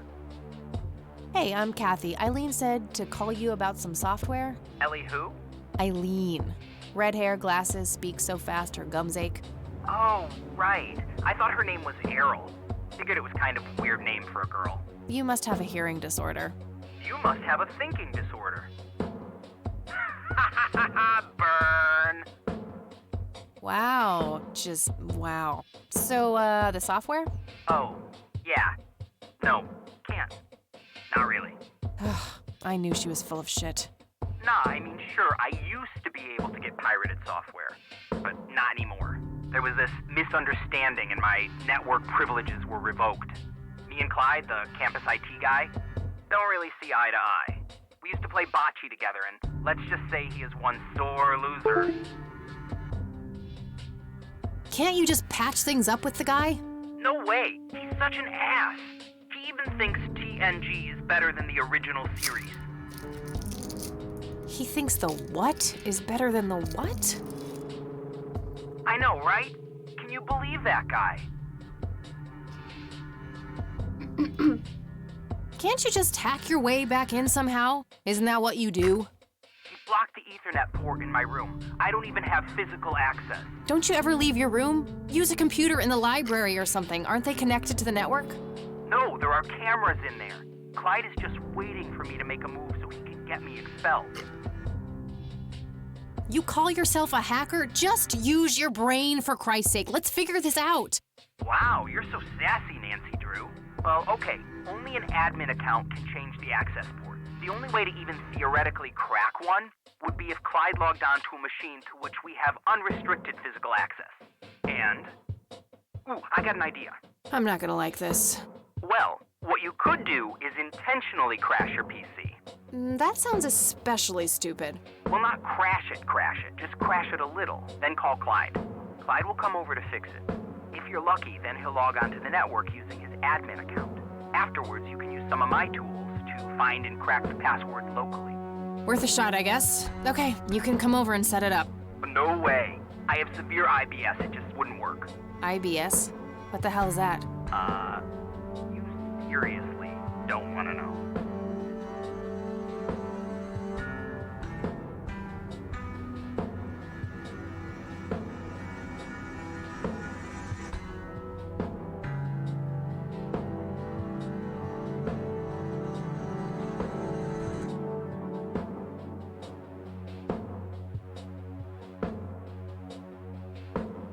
I'll have my buddy drop off everything you need. It's not rocket science. You do what I ask, and I'll get you some juicy software. Quid pro quo, Clarion. Whatever, weirdo. We'll see.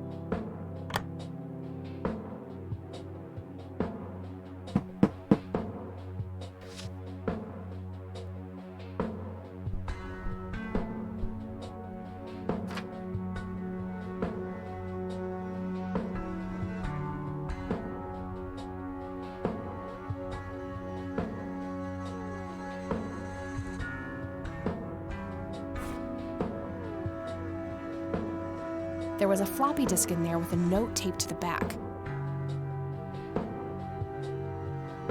1. Boot your computer using the blue floppy. 2. Use the corrupt MBR utility to crash the file system of the computer. Take the floppy out and reboot.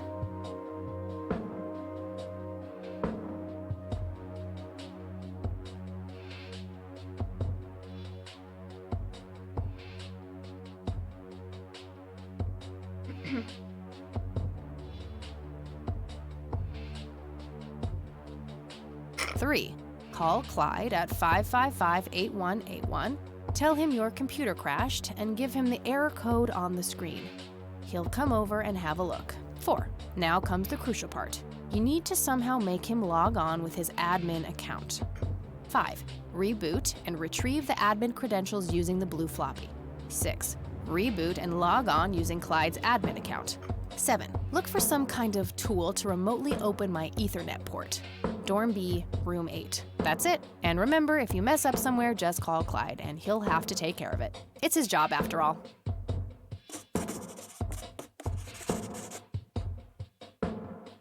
Okay.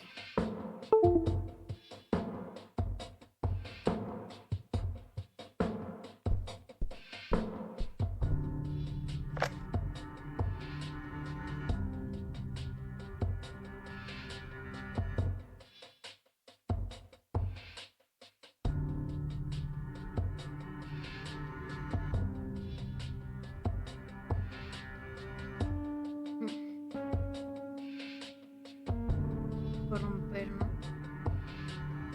Sí.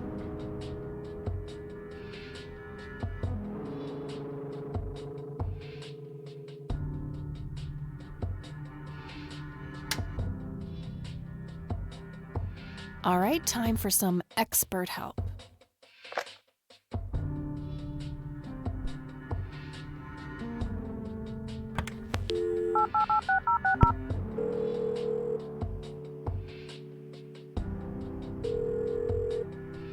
IT, this is Clyde speaking. How can I help you?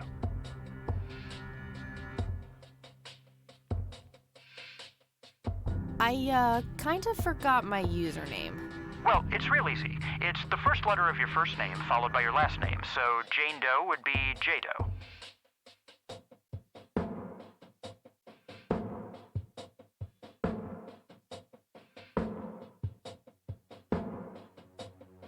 All right, sounds easy enough.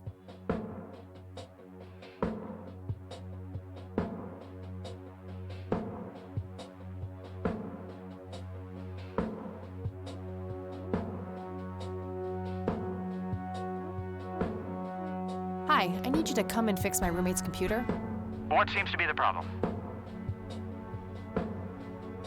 It won't start up. There's some kind of system failure with an error code on the screen. Probably a hard drive failure. Which room are you in? Dorm A, room 5.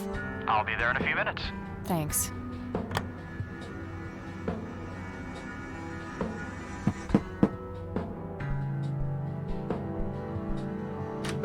Hey, Clyde from IT.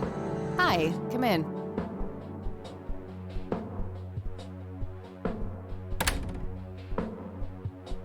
My, oh my, now how did this happen?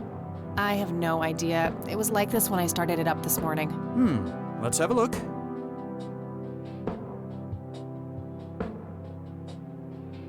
And presto, good as new.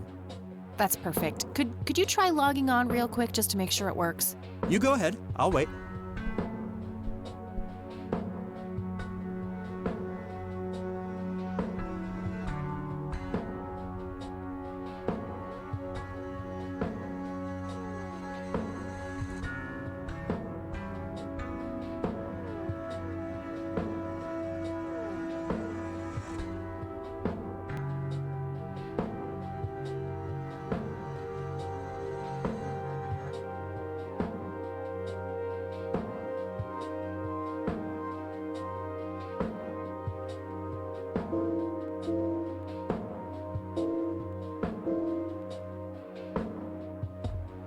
Oh, now look what I did.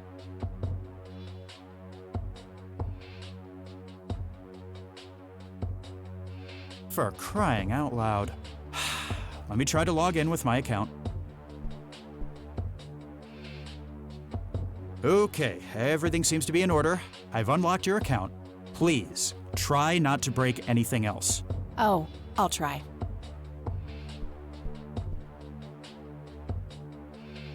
Phase 1 complete.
All right, that should do it.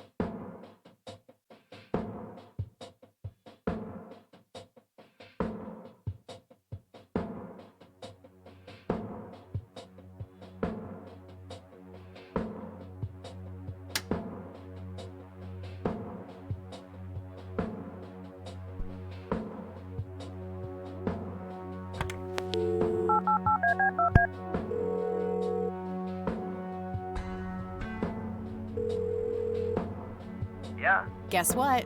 You got it? Hang on.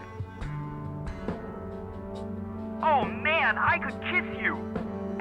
Figuratively, that is. I am so gonna get back at Clyde now. What are those admin credentials, by the way? Not telling, buddy. Saving those for a rainy day. Huh. I suppose this nice floppy I've prepared for you stays in my room then. Sure, then I'll just have to log back on and click that pretty little lock icon again. Now this is just emotional blackmail. Quid pro quo, Dave. Fine. I'll have it dropped off at your room. God damn, you're like a she-Clyde. A Clydette. Huh, that is the worst insult I have ever heard. Later, Dave.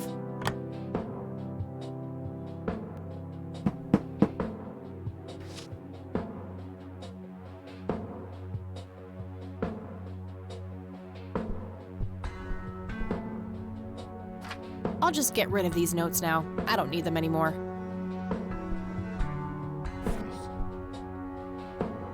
There was a floppy disk inside.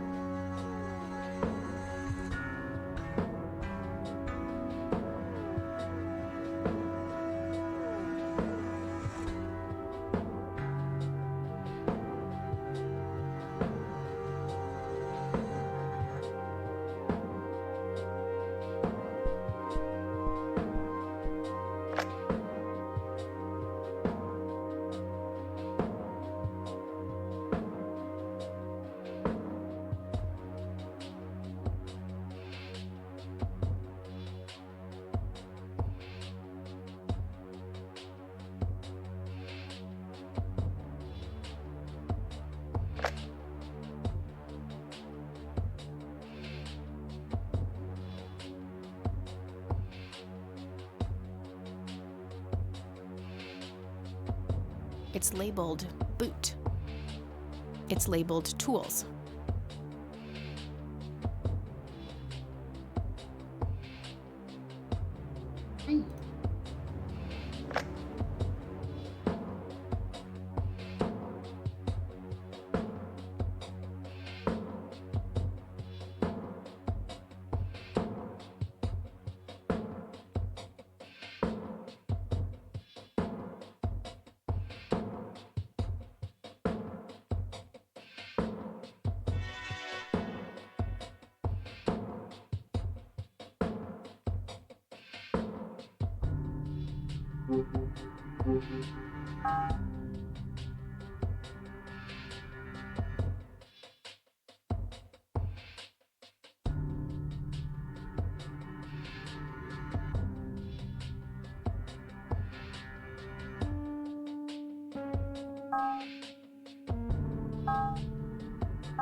I don't see how those things work together.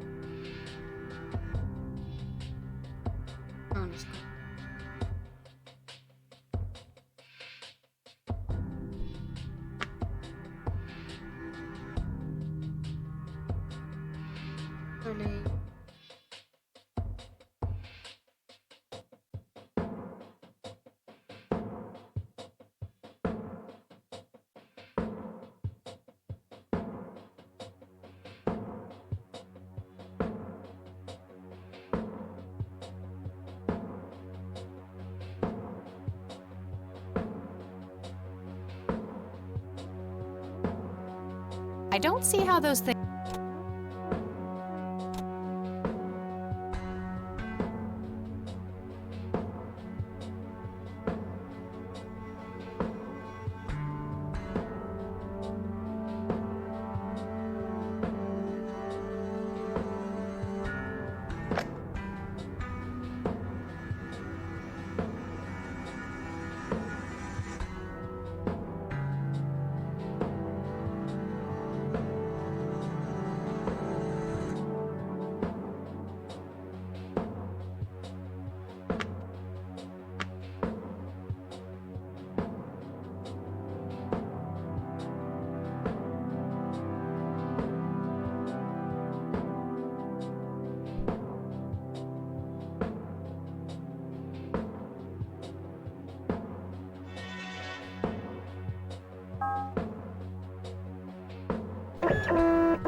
Okay, Erica Wade, let's see if we can't motivate you to hear me out.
You've reached the Rain residence. Leave a message after the beep.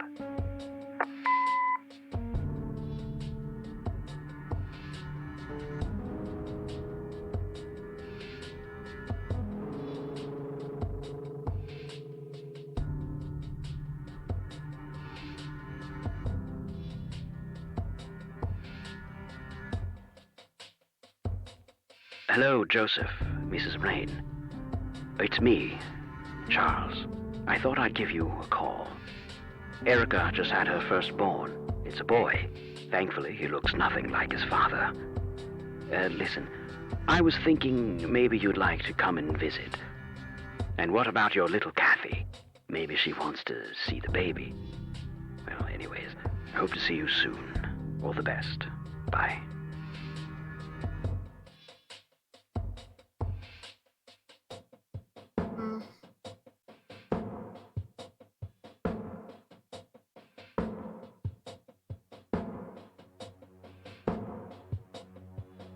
Hola.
Almost. Just a few more tweaks.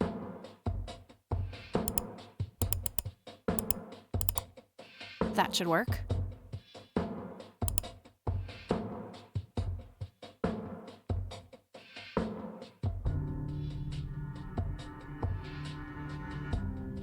I'll just reuse the same tape and place the modified message at the end.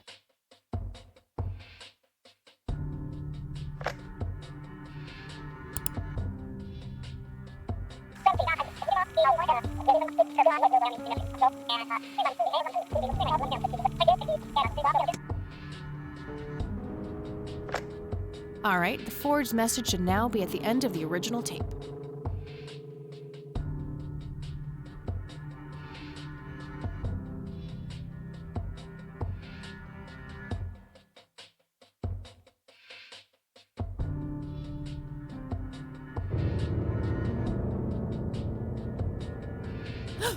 What the hell?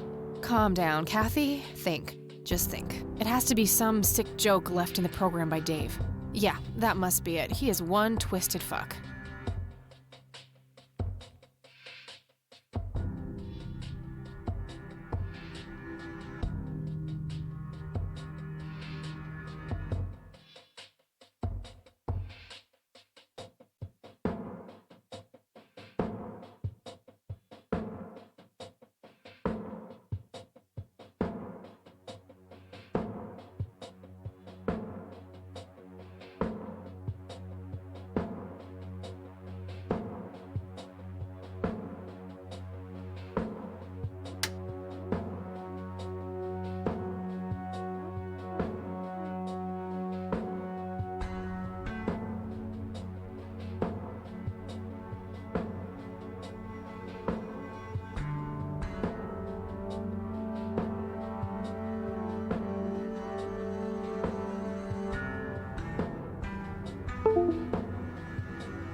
You've reached Erica Wade.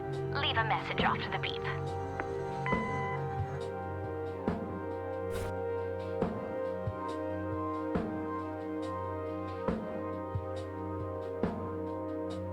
That action doesn't seem productive to me.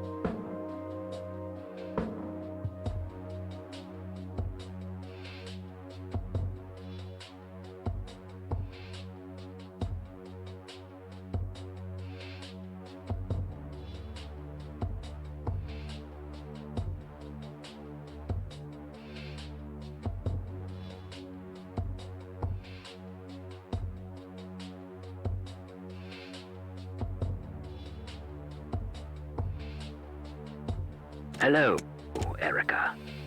It's your father.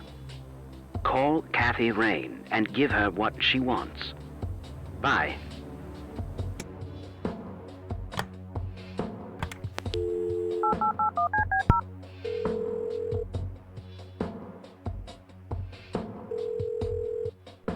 You've reached Erica Wade. Leave a message after the beep.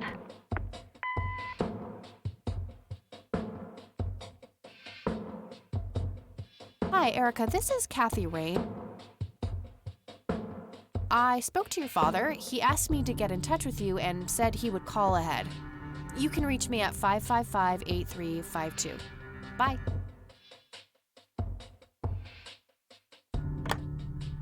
Your move, Erica.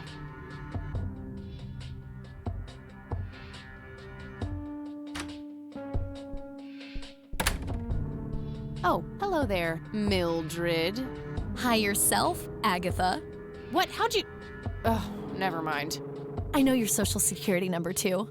Oh, God. Soon you'll start stealing my clothes and then walk around in them pretending to be me. Who says I haven't done that already? Okay, I admit that's pretty funny. So anyway, how did things go with Dave?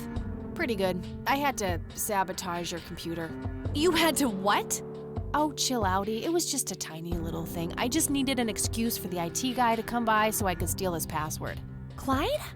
But he's so nice. Why'd you want to steal his password? It's a long story. And then I used Mr. Wade's synthesized voice to craft this fake message, which I left on her answering machine. Now that's some out-of-the-box thinking. Yep, just might be silly enough to work. Yeah. Anyhow, feel free to keep using my computer. I need to do some homework anyway. Sounds good. I think I'll have a look at that overexposed picture next.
What the hell is that? Ball lightning?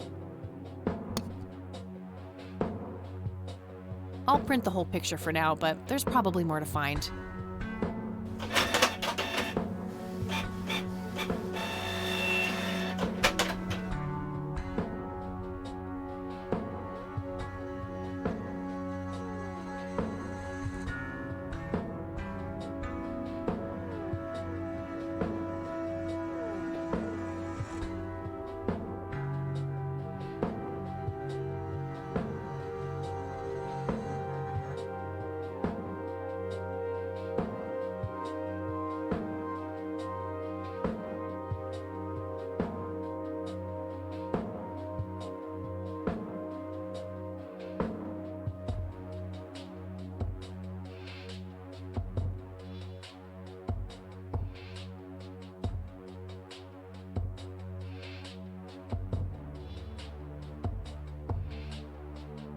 That shape has to be significant somehow.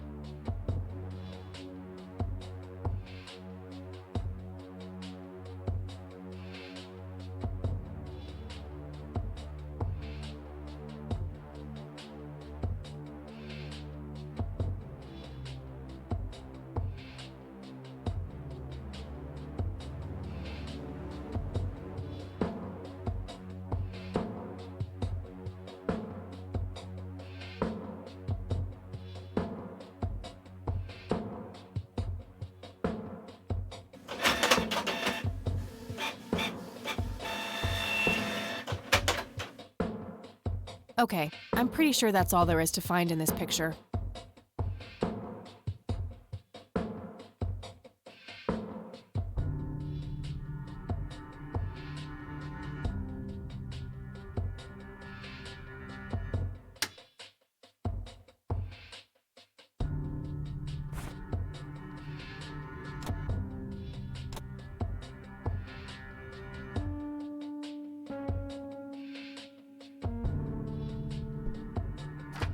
I'll just get rid of the original picture now, since I have the restored version anyway.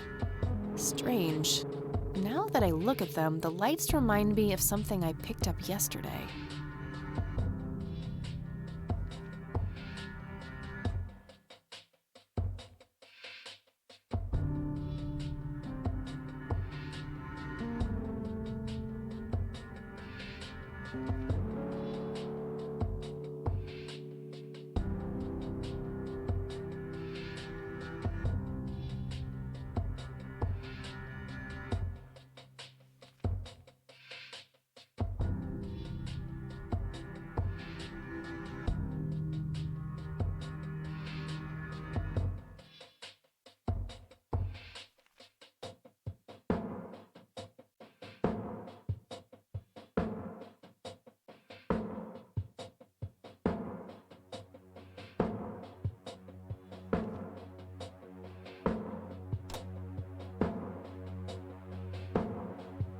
Wow, the church logo looks pretty similar to the smoky lights. I might have to visit them after all.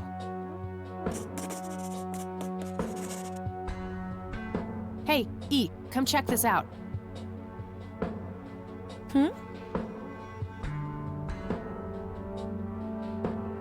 Wow, they're hypnotic. Looks like a will-o'-the-wisp. You know, the spirit of the forest. Now, that's just silly, Eileen. There has to be a more reasonable explanation for them. Hey, there's nothing silly about forest spirits. You should talk to Meadow, my Wiccan friend.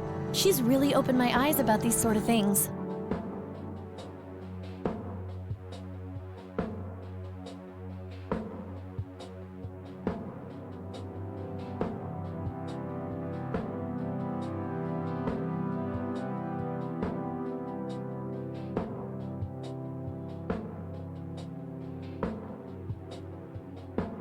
Isn't it your Christian duty to consider people like her to be heathens? Oh, I doubt she could ever be more of a heathen than you are. Huh. I guess you've got a point. So, anyway, is there anything I can do to help? Well, my side of the room is starting to get a bit messy. There's always that.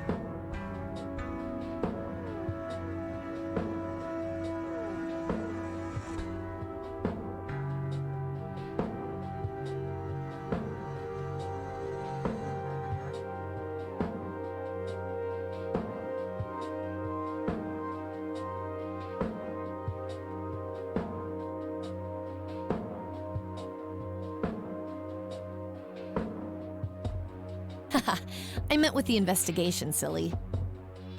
I guess you could try to find out more about these lights. Maybe figure out where that picture was taken. I know exactly where to start. Good. I'm gonna get some food now before I pass out. Okie dokie. I'll grab my books and get cracking. All right, see you in a bit.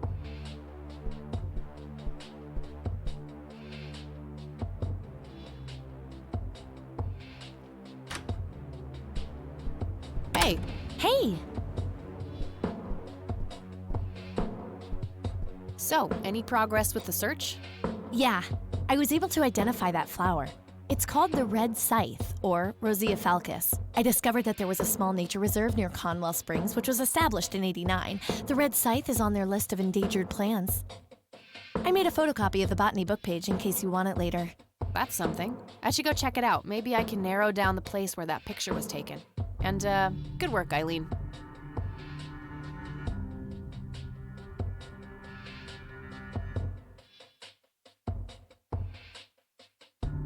Happy to help. So what? Oh, hang on. I'll go get that. Okie dokie.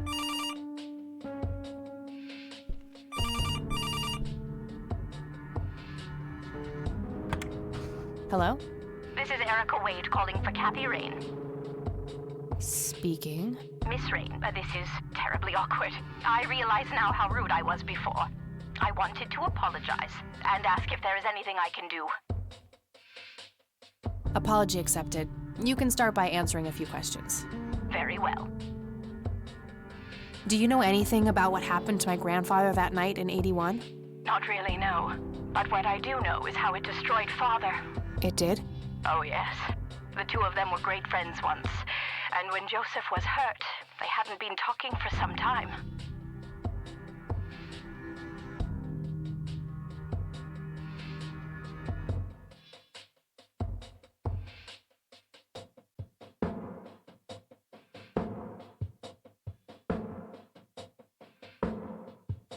Father always hoped they would be able to reconnect one day. He kept putting it off, believing they had time.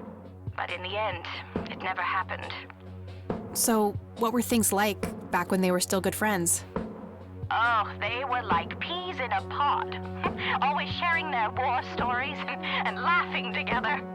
In a way, Joseph became the uncle I never had.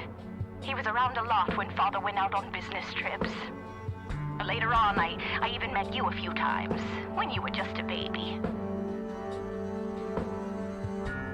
I don't remember any of that.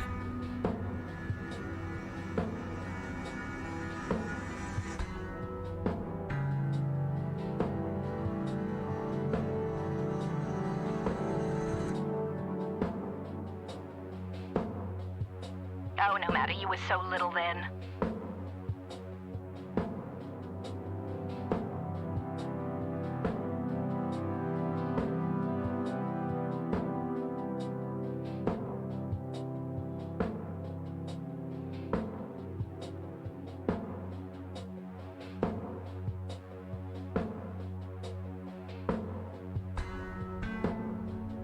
Erica, I have to ask, why were you so defensive on the phone earlier when I tried to reach out? Oh, I don't know, Kathy. Our families haven't been in touch for a long time. I don't remember exactly when it happened, but we all started drifting apart. My guess is that it had to do with Father's growing wealth.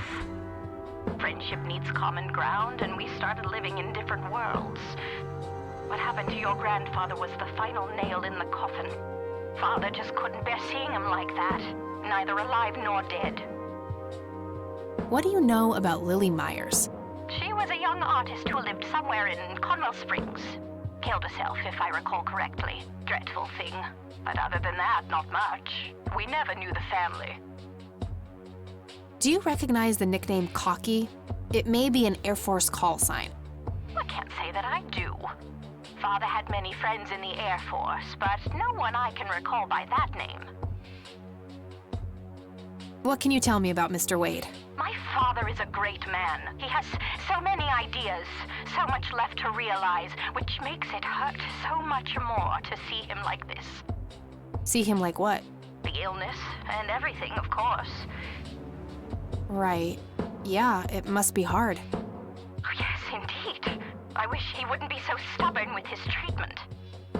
He could go to any state-of-the-art hospital, but insists on being treated in that backwater clinic in Conwell Springs. The community clinic in the middle of town? Yes. It's like he's given up and is just waiting for the inevitable to happen. What do you know about Lily Myers' art? Oh, that little girl had a twisted mind, let me tell you that. Oh, my father used to have a few pieces of hers in his collection. Horrible things. I couldn't understand why he ever decided to procure them in the first place. You say used to have. Did he get rid of the paintings? Oh, either that or he put them in storage somewhere. I haven't seen them for years. I never bothered to ask him why. Glad to be rid of them, quite frankly. Do you know anything about the Church of the Holy Trinity? It's the one and only church in Conwell Springs. I was baptized there, and I married my husband there. Anything out of the ordinary about them? Oh, not really. They seem like a typical church to me.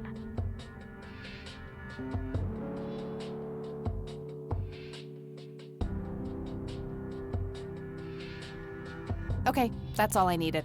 Very well. Feel free to call back if you have any more questions. All right. Wade is in Conwell Springs. He's being treated in the clinic. That was Erica Wade. Her father is being treated at the clinic in Conwell Springs. Being treated? He's sick? Looks that way. Small miracle they managed to keep it out of the press. Yeah, I suppose you are returning to talk to him? It'll have to be tomorrow. It's quite late for that now. I suppose. Scrabble? Oh, you're so on. I will crush you.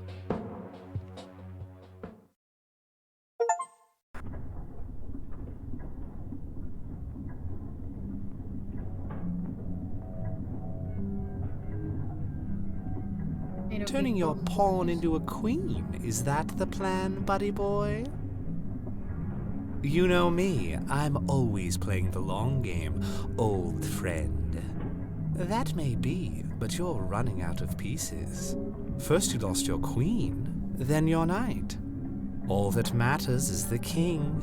Delusional as always. The king is dead. Long live the king, check.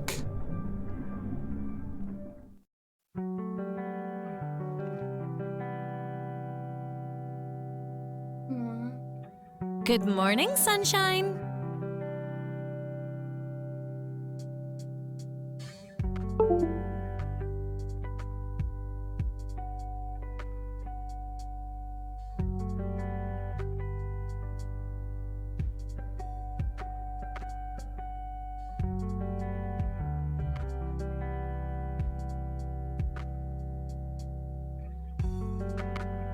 Please tell me I dreamt all those Scrabble losses last night. 3 times in a row. Rub it in, why don't you? I'll just go strangle myself now. Oh, you. Don't be a sore loser. So what's the plan today? Mr. Wade is the plan. I'll head for the clinic right away. While I'm at it, I'm gonna check out the church and the nature reserve. Okie dokie. What can I do to help? Why don't you continue looking into the lights? I have a feeling they're the key to solving all of this. You could also look up the history of Conwell Springs in general, see if anything unusual has been going on. I'll get right on it. Great. Thanks, E. Oh, by the way, don't forget to check out the page I gave you about the red scythe. It's a pretty interesting flower. Right. Yeah.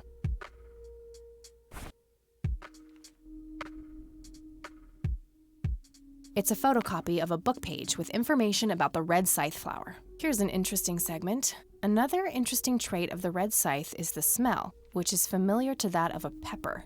The pollen of the plant has also been known to cause hallucinations in concentrated amounts. Native American tribes harvested and smoked the plant for that reason, but the flower never caught on as a modern recreational drug due to the difficulty of growing it.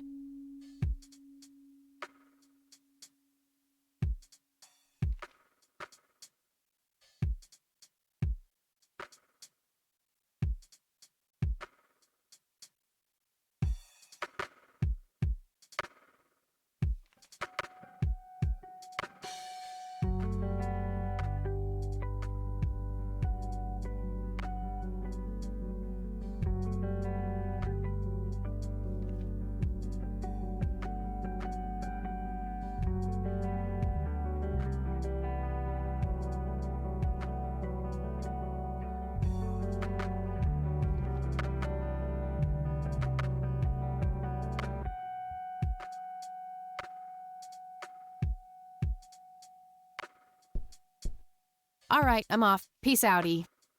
Okie dokie. Good luck and see you later.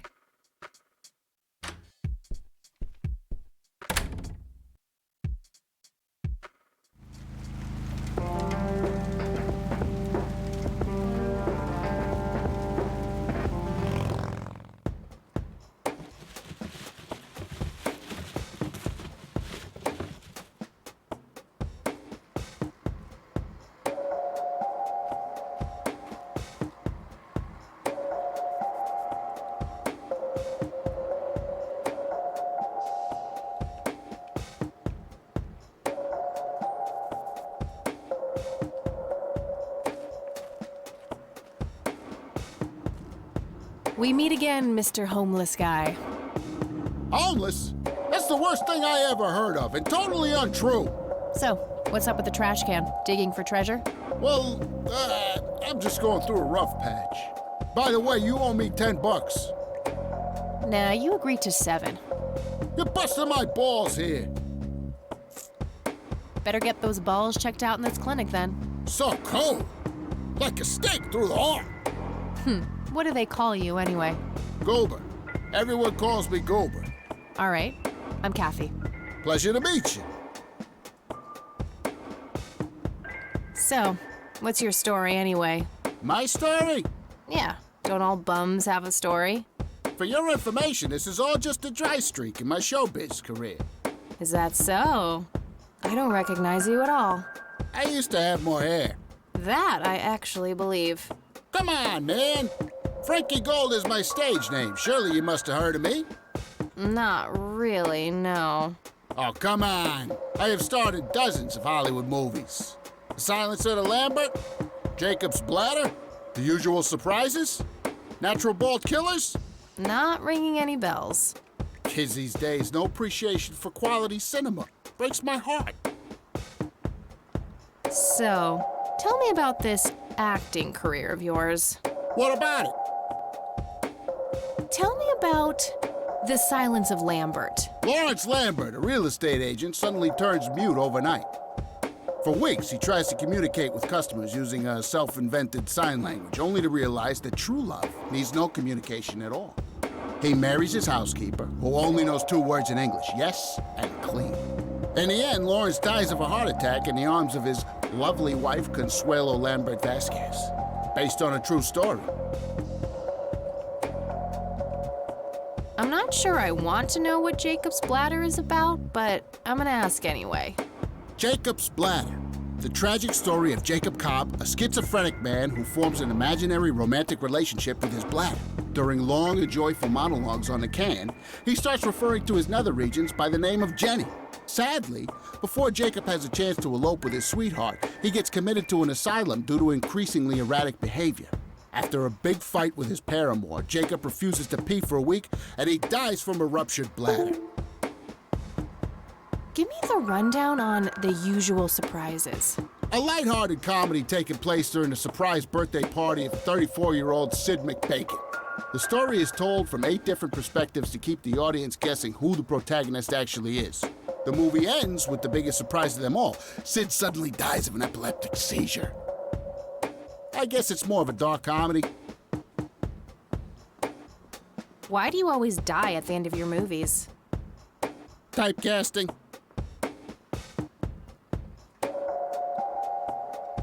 Natural bald killers? It's a dystopian vision of the future where people are valued. The protagonist, Eddie Zeffin, turns bald in high school. One day, he has simply had enough of all the teasing and the bullying, and he completely snaps and heads out on a scalping spree in search of the perfect head of hair.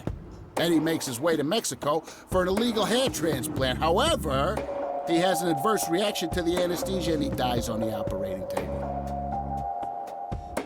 Give me the run. A lighthearted system. I guess it's... Oh, never mind. Not the cultured type. I understand.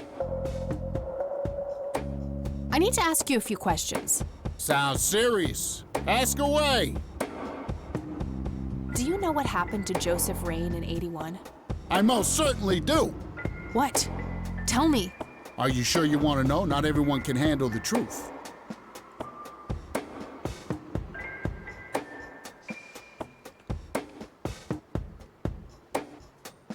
Oh, just spit it out. Okay, here we go. Ready? Abducted by aliens. I should have known better. Oh, I saw it, man. A big, huge light. I was a bit drunk at the time, but I had my reasons. My wife had just left me, taken the dog, not to mention I was being conscripted for the war. But I'm telling you, those goddamn aliens took him and they experimented on him. And that's why he was so messed up when they put him back. Yeah, I'm gonna have to stop you there. Open your mind, man. Do you know who Lily Myers was? Yep, my dad was the one who found her floating in the lake. Really? What can you tell me about her? Geez, not a lot. I mean, teenage girls, man, they're like their own species. Impossible to figure out. Not to mention how that entire family ain't, like, people-friendly. Now that's an understatement. Nearly started brawling with Sue the first time I met her. She can sure deal out a mean whooping, that lady. Do you recognize the nickname Cocky?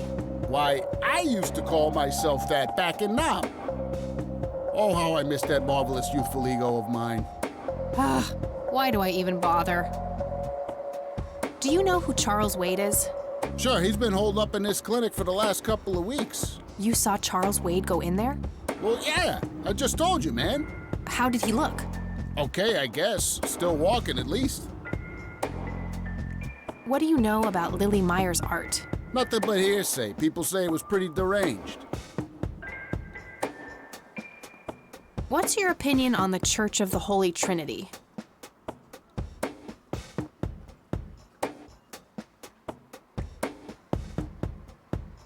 I'd say they're good people. Isaac the priest is, anyway.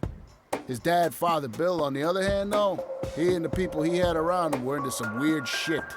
What kind of weird shit? I don't know. They were like a cult or something, with Billy Praise himself at the top. Really shifty bunch of folks.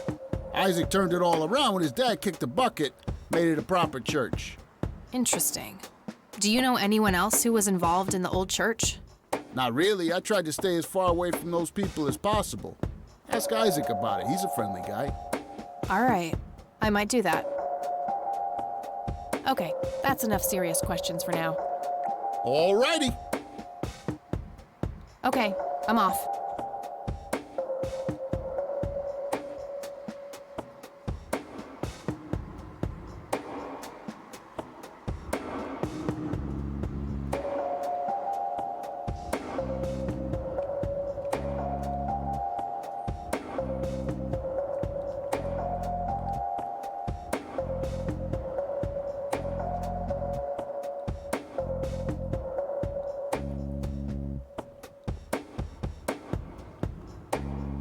Bye.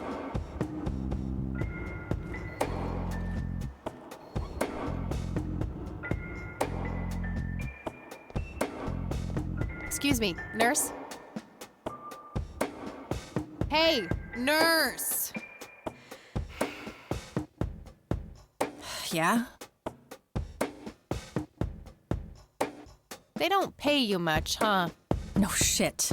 What do you want? I'm here to see Charles Wade. Never heard of him. Anything else? Bullshit. I know he's here. Listen, it's okay. I'm a friend of the family. No, you're not, and I said he's not here. Don't make me call security. What a bitch. I need to get rid of her somehow.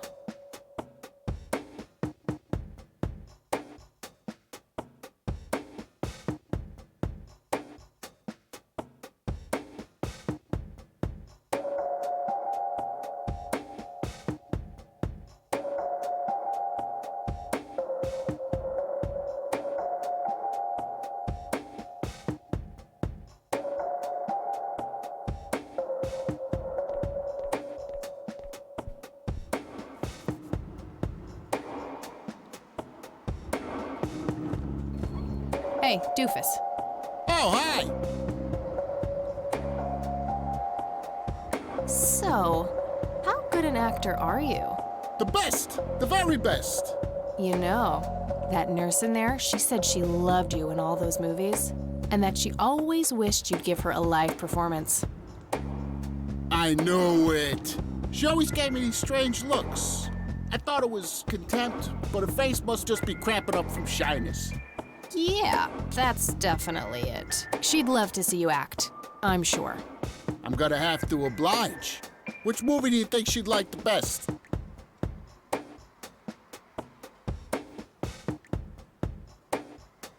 How about The Usual Surprises? Business as usual.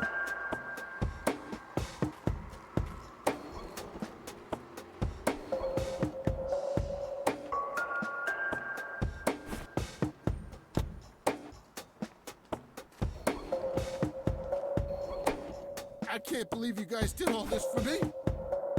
You know, what's that smell? Bacon? Oh, Bobby, my head hurts. I'm seizing! Nurse, he's seizing! Oh, shit!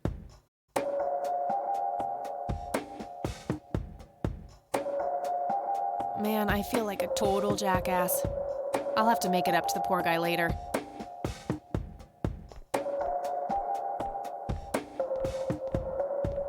Employee of the Month, Carlita Mendez. Ugh, what a joke. It's that obnoxious nurse.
It's all right, Claude.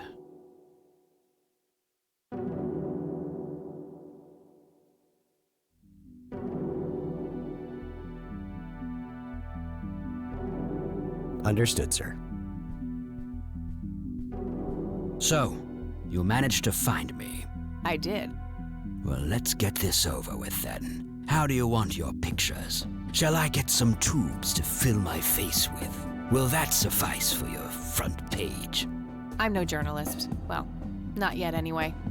Ah, she's but a cub. So, you're hoping for your big break. Surely this must be worth an internship at one of the big papers. Do you want me to call Thompson at the Times and get it over with? I still play golf with him every once in a while.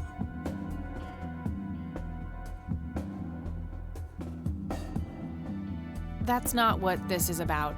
It's personal. Sounds serious. Perhaps I should ask Claude to produce his gun. You know, Charles, the person most likely to be harmed by a gun tends to be its owner. Very true.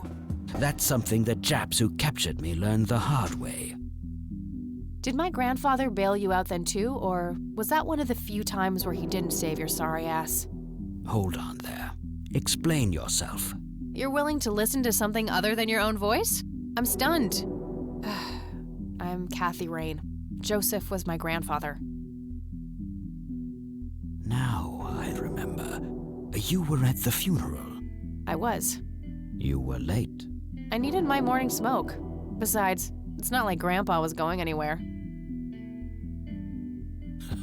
Oh, just look at her, Claude. She's absolutely fearless. That's Joseph's blood running through her veins. She certainly has a smart mouth, sir. I must say, you have me intrigued, Kathy. What can this old man help you with? Do you know anything about what happened to my grandfather in '81? I wish I did, Kathy. You must know I did everything in my power to help.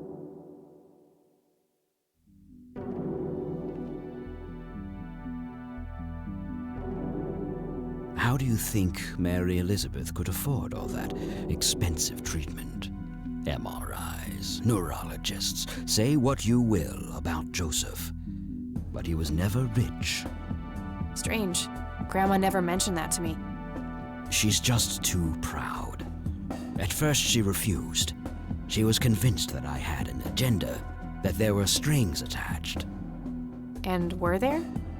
Don't be silly. Despite all that had happened, I still loved Joseph dearly. I wanted to help. People from places like this have a deeply rooted mistrust in the rich, passed on for generations. In her eyes, I had become one of them. So that's all you know about the whole affair?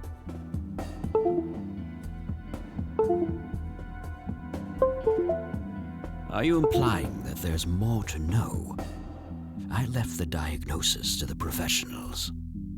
Mrs. Rain accepted the health care, but asked me to stay out of everything else. So I did. I see. What can you tell me about your friendship with Grandpa? Joseph was the best friend I ever had. We grew up together, married our high school sweethearts together, went to war together. I can't even begin to count the number of times he's saved my life. I repaid the favor once or twice, but he came up ahead, no doubt. So when did you two lose touch? I heard that something happened between you and him. What was it? The truth is, Brian Rain happened. Sharon Evans happened. My parents? Yes. They ruined everything with their vile, destructive behavior. I couldn't have that around my daughter or my newborn grandson. Joseph was naive. He believed that anyone could be helped, that anyone could be reasoned with, given a chance. He was just too good, bless him. He should have been harder on Brian, more strict.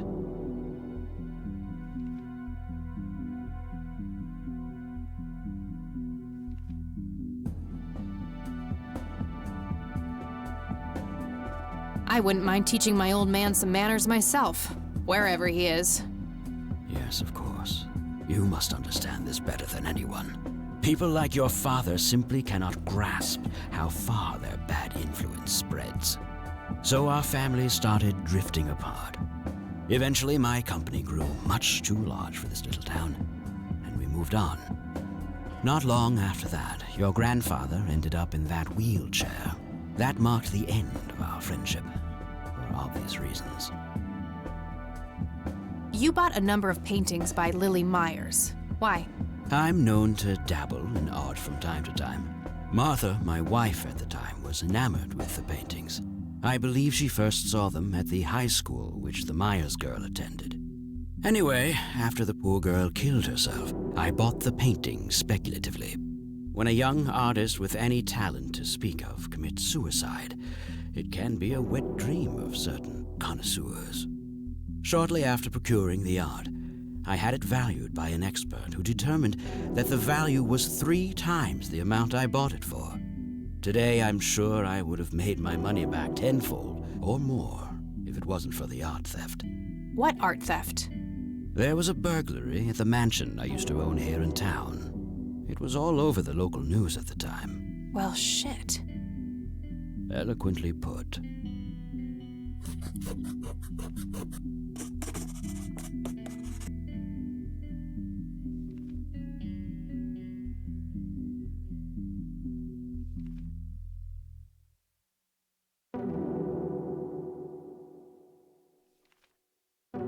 Do you recognize the call sign Cocky? Would be strange if I didn't, since I was the one who coined it. It belongs to a fellow named Jimmy Cochran. He was a coward, really. The nickname is somewhat of a bad joke. Perfect. Thanks.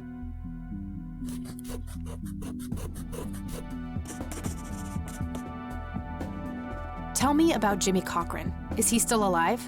In a literal sense. He's been held in a mental institution for years. Let me guess. Since 81? Either 82 or 83. I'm fairly certain it was early 83. Do you remember the name of the institution? Something starting with an E. Emerson, Everton, or similar. Ingstrom? Ingstrom Psychiatric Hospital? Yes, that's the one. You know the place, Kathy. I do. My mother is in there. Sharon Evans? I had her committed about a year ago. I see. It must have taken a lot of courage to do that, Kathy. Mothers have a lot of power over us. More than most of us care to admit. I guess so. Do you know why Jimmy ended up in there? Some obsessive-compulsive syndrome. He became fixated with circles and started hurting himself, trying to scratch the circles out of his head. Creepy. I wonder what set him off. I think I'll check the place out tomorrow. Too late to head back to the city now. Can you tell me about the art theft? Well, somebody broke in, stole the paintings, and got out. Fairly clumsy job. Lots of broken windows. The strangest thing was that I had a Monet, a Rembrandt, and 2 paintings by Picasso, untouched. But every single painting by an unknown local artist, gone.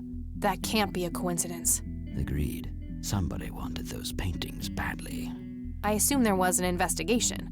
Yes, Sheriff Truman came by with his deputy a few hours later, but they didn't have much luck.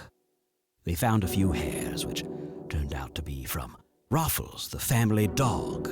Some stunning police work right there. Indeed. There was a single witness, though, who said he could make out multiple burglars leaving the scene of the crime, but nothing more than that.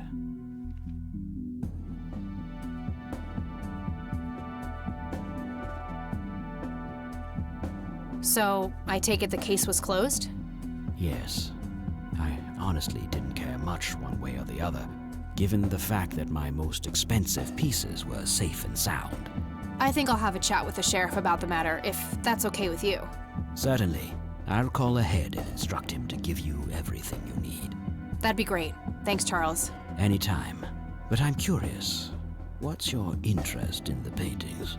I've learned that my grandfather went to Sue and asked to see them, right before he had his... Is that so? Strange. What can you tell me about the Church of the Holy Trinity?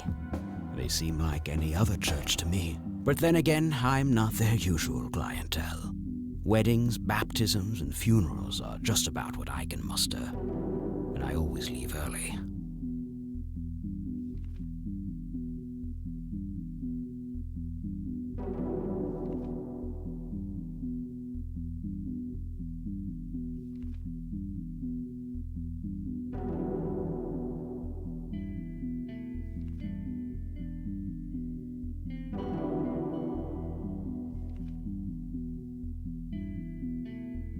Thanks, Charles. That's all I need for now.